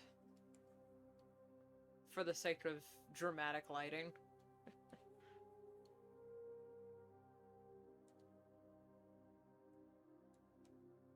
If it looks cool, your audience will forgive you. It's a comic. The suspension of disbelief is already really high.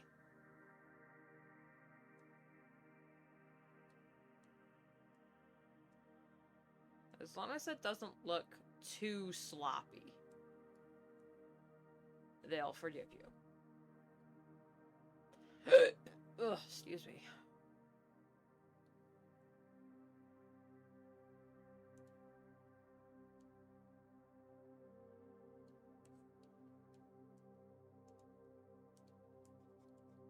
There we go.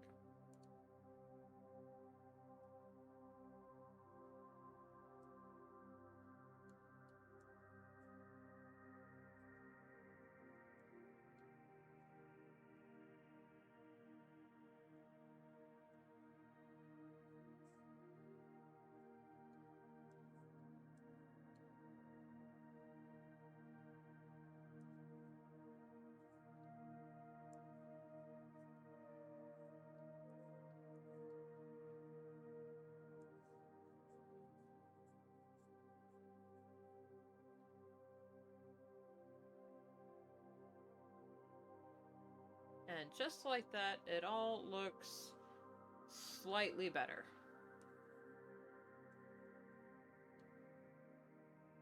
Slightly.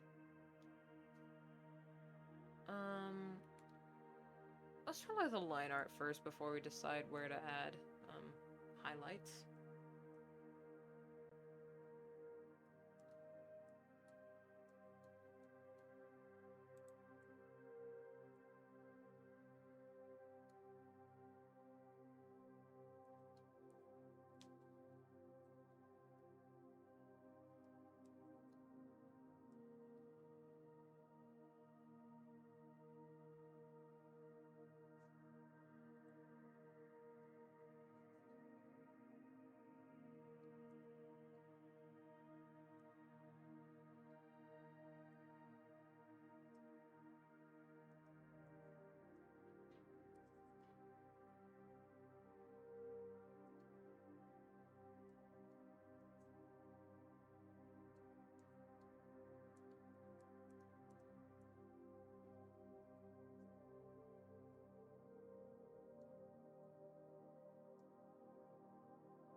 come on, will you stop freezing, please? Please?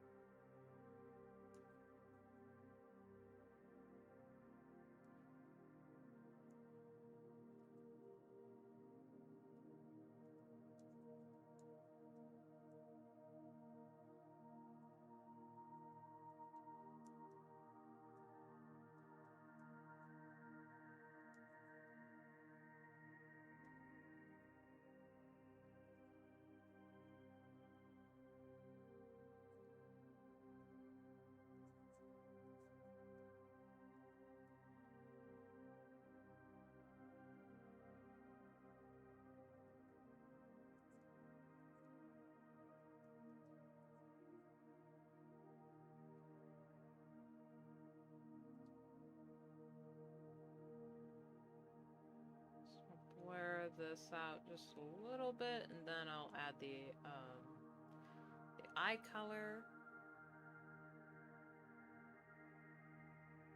Because no matter what the environment, I always add it. It's just habit at this point.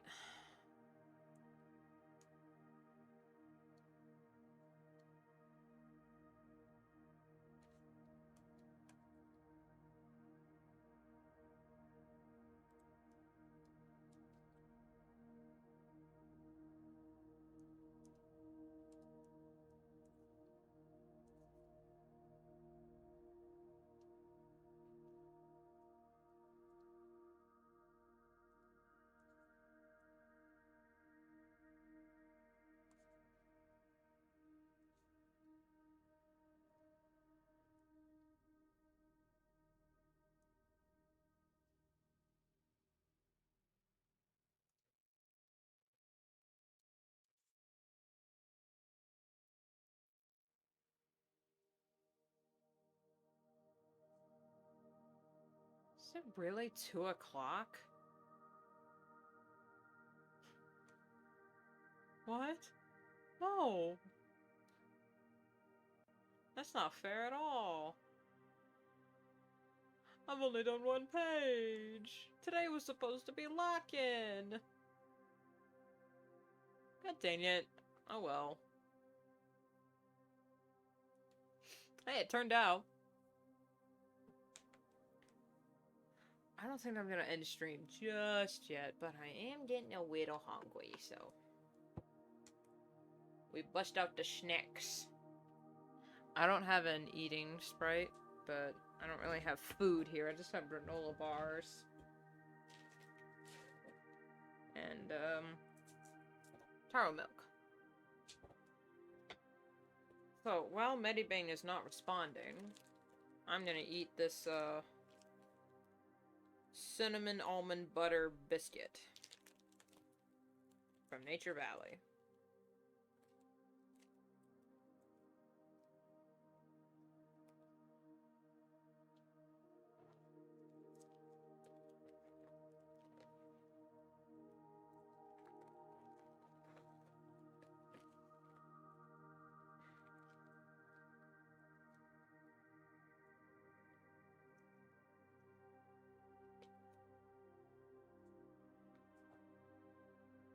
Oh no, crumbs.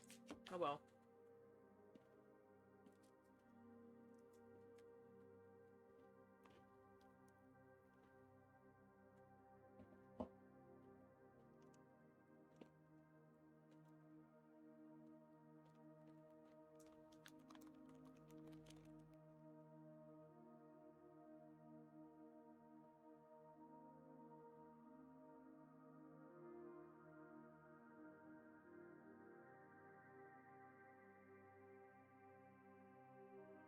Oh no, I haven't done the line art for the next few pages, have I?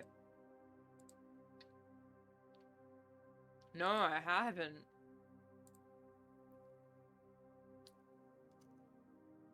Damn it all. Oh well.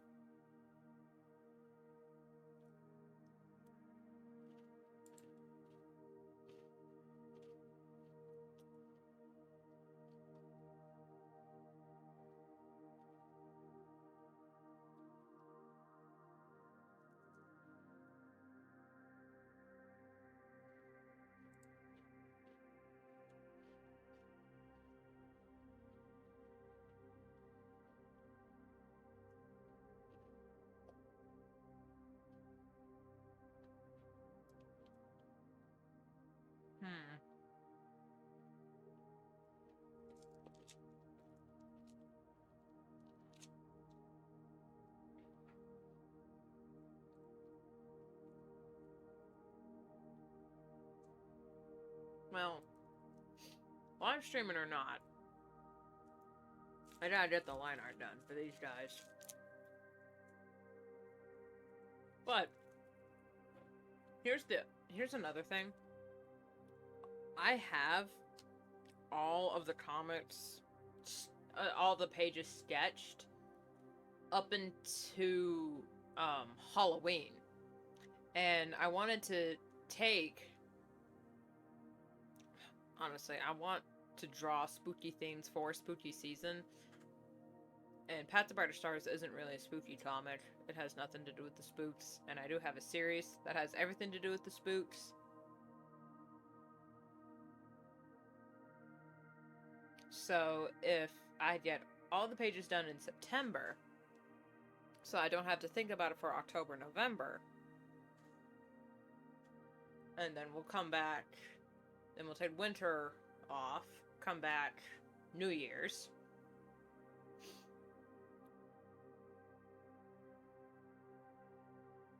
But then streaming-wise, I'd have, like, nothing to do. So...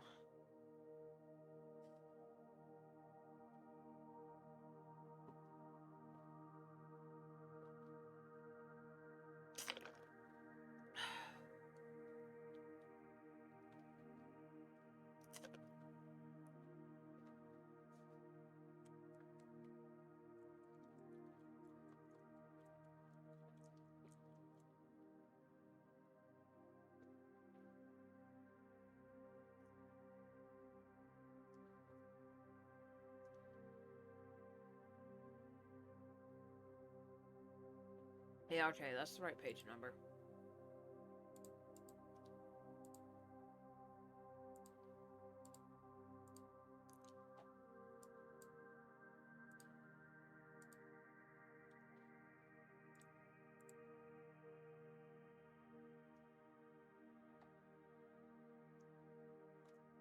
Okay.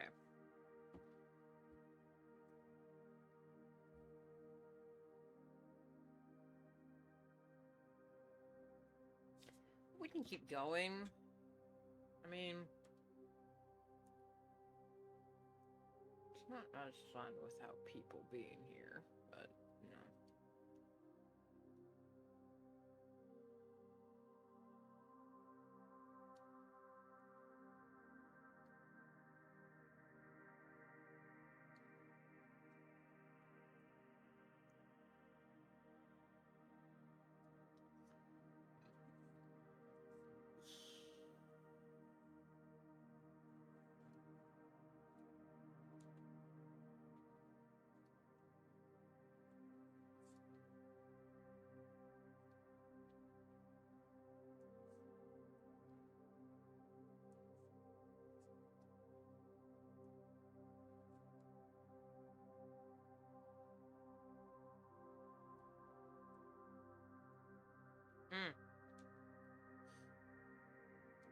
Oh, at least we got that rant in about shitty ass math computer games. So that's cool. I know last year I did quite a bit for the spooks. Like for Halloween, I think Halloween Day, I did like a 4-hour live stream where I was just ranking stuff. I was ranking candy, then I was ranking Halloween candy. Then I think I ranked slasher films and or I think I was either ranking the films or the actual slashers. I don't know. It's still on YouTube. And then I ranked different MLP creepypastas.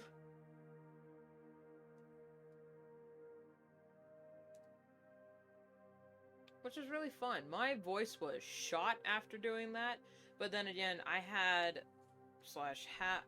had more of a YouTube audience back then. Like last year. God. When I did that.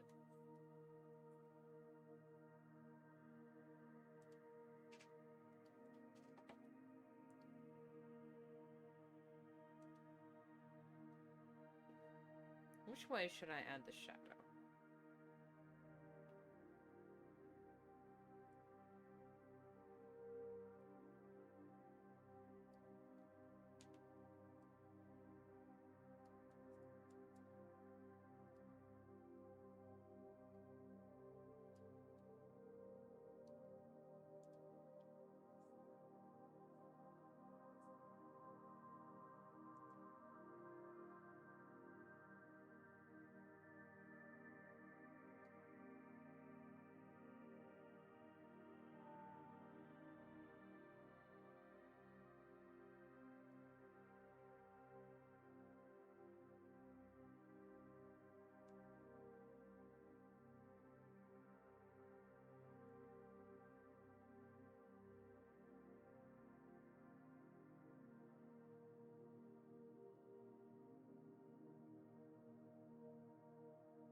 I could do, as soon as I finish the comic, I need to get started on my, other outfits for the PNG tuber, so I could probably be doing that for streams, because that's more low... It's not low effort, it's a lot of effort, but it's more just adjusting, because as soon as I get the sketch done, the line art is kind of like copy, paste, adjust, redraw, copy, paste, adjust.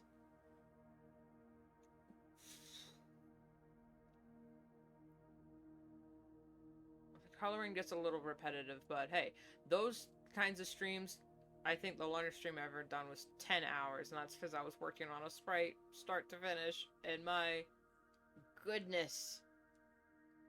It was a hell of a stream, though. That was one hell of a stream.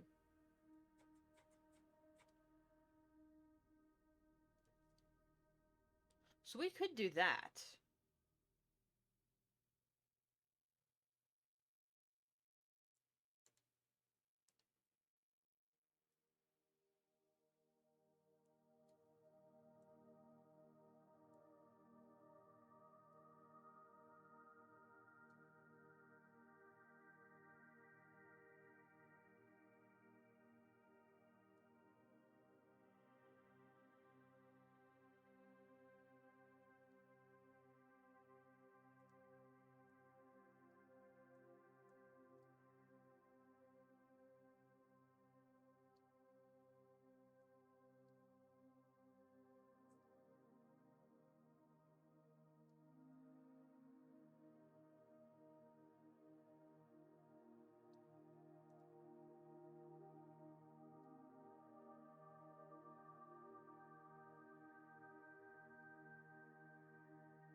Gross. Okay, hold up.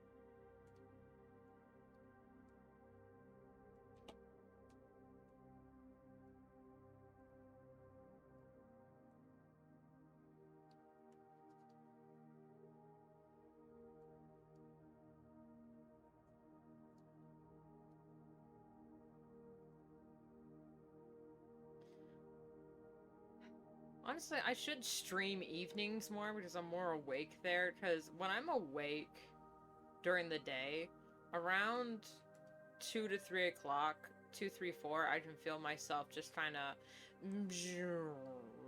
powering down. Because I've been awake all morning. And I was woken up several times in the night because it was so hot. I was sweaty. I needed to throw blankets everywhere, and heard some god-awful noises outside my window, like midnight. Cats were screaming at each other.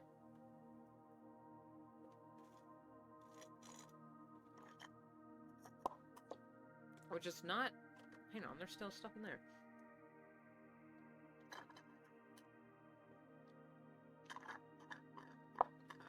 There we go. Which is not something you want to wake up to in any way, shape, or form.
Ow.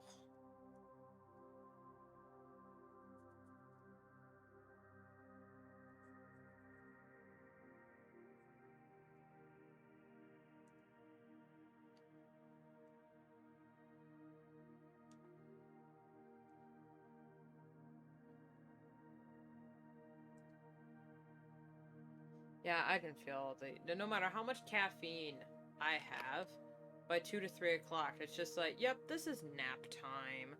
And then I wake up for the evening, and then I'm awake half the night, and it's just...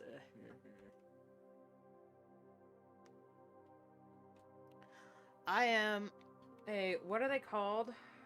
God, I never remember. It's a dusk and dawn, not nocturnal. Because I don't like being up all night. I honestly do not like being up all night. I like mornings and evenings. Early morning, dusk and dawn. Those are my times. There is a word for creatures that are primarily up at dusk and dawn. There is a word for it. I'm completely blanking on the word.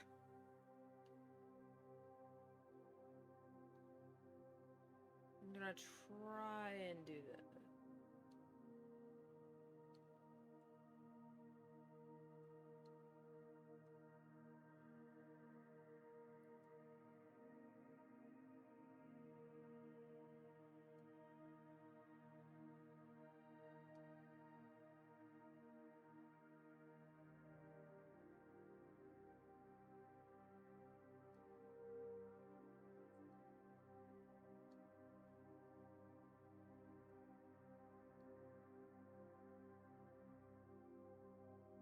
You stop the bat mouth. Wait, okay, how did I draw Reese Pelt before? Because I've... I've drawn him several times this comic. Do I have any of those pages still?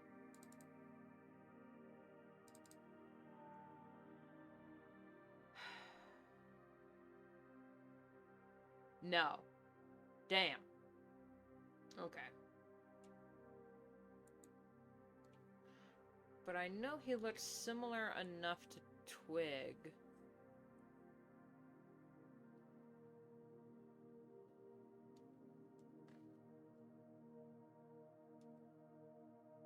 I should check that.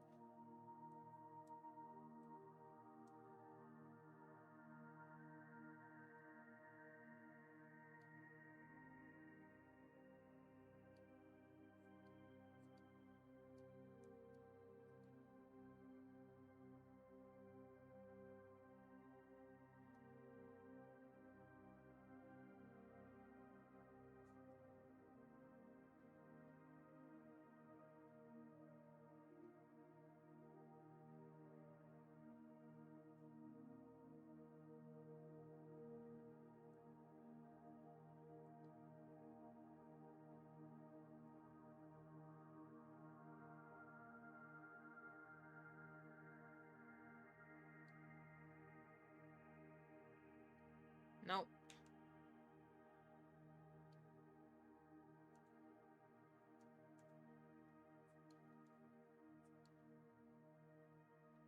God, that was so bad. Okay, I'm gonna need to have to go find the pages where he shows up in flashback only.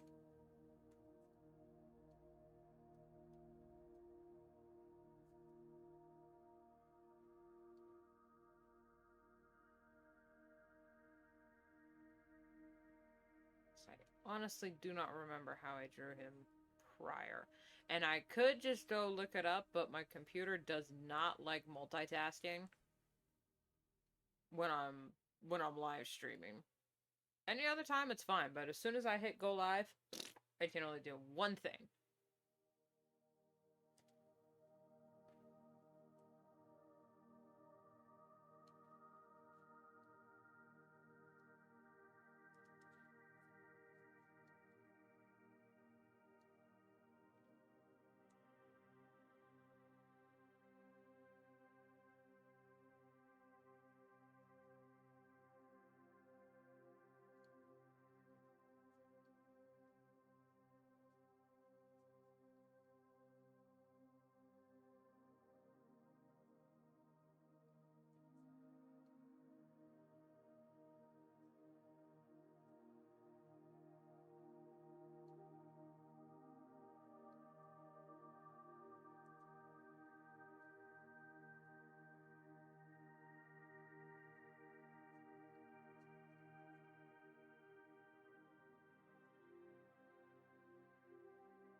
No.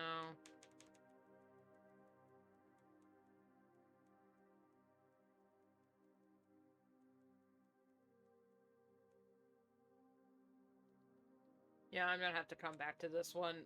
Actually, I'm gonna get that one page back up just so we can look at what we accomplished.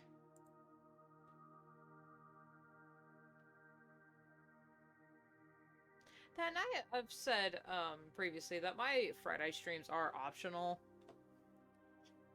Well, optional. It's just me trying to boost my numbers. Because Wednesday was a non-verbal stream, I thought we might as well just come back and be verbal. But then we ended up being verbal for like 30 minutes, and then joy. Anyway, but we did an entire page. Well, not an entire page, because I just needed to finish the line art, which did take me a while. The line art did take me a while for this one. The formatting needed to change in one panel, but it was still enough to throw me off. And Windleford takes the longest time for me to color. But, all in all, I think those looks pretty good. Pretty good progress. I do like doing the line art, but it's one of those things where I genuinely need to lock in. Because it also carries a lot of the... I mean, if the characters don't look good in the page, it's just not gonna work.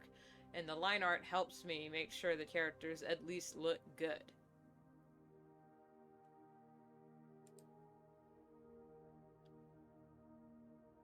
And this sketch is very minimal. So I'm going to end stream and then go ahead and... I mean, I could switch to nonverbal right now, but I already said that we're just going... Anyway. I won't stream in the evening because Friday nights is Shabbat, and we don't work on Shabbat.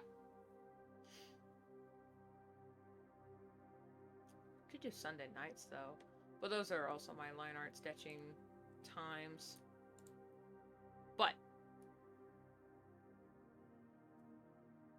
yeah.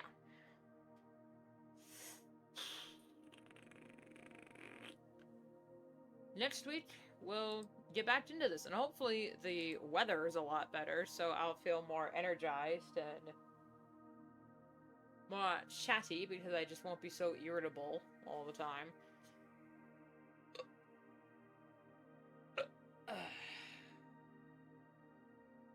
We can only hope. I gotta figure something out for my career. Anyway. Yeah, that's gonna be it for this stream. Thank you all so much for watching. I do appreciate, even if you're just watching in the chat and don't, like, engage. Lurkers, I see you. I appreciate you all the same. Although I do appreciate some in just, like, saying, yo, every once in a while. But then again, I lurk all the time, so... don't want to be too hypocritical. Man, I'm so ashy. I need to moisturize more. Anyway. Happy September. And hopefully fall is actually going to last more than 2 weeks this year. Because I love this time of year. Anyway, see ya.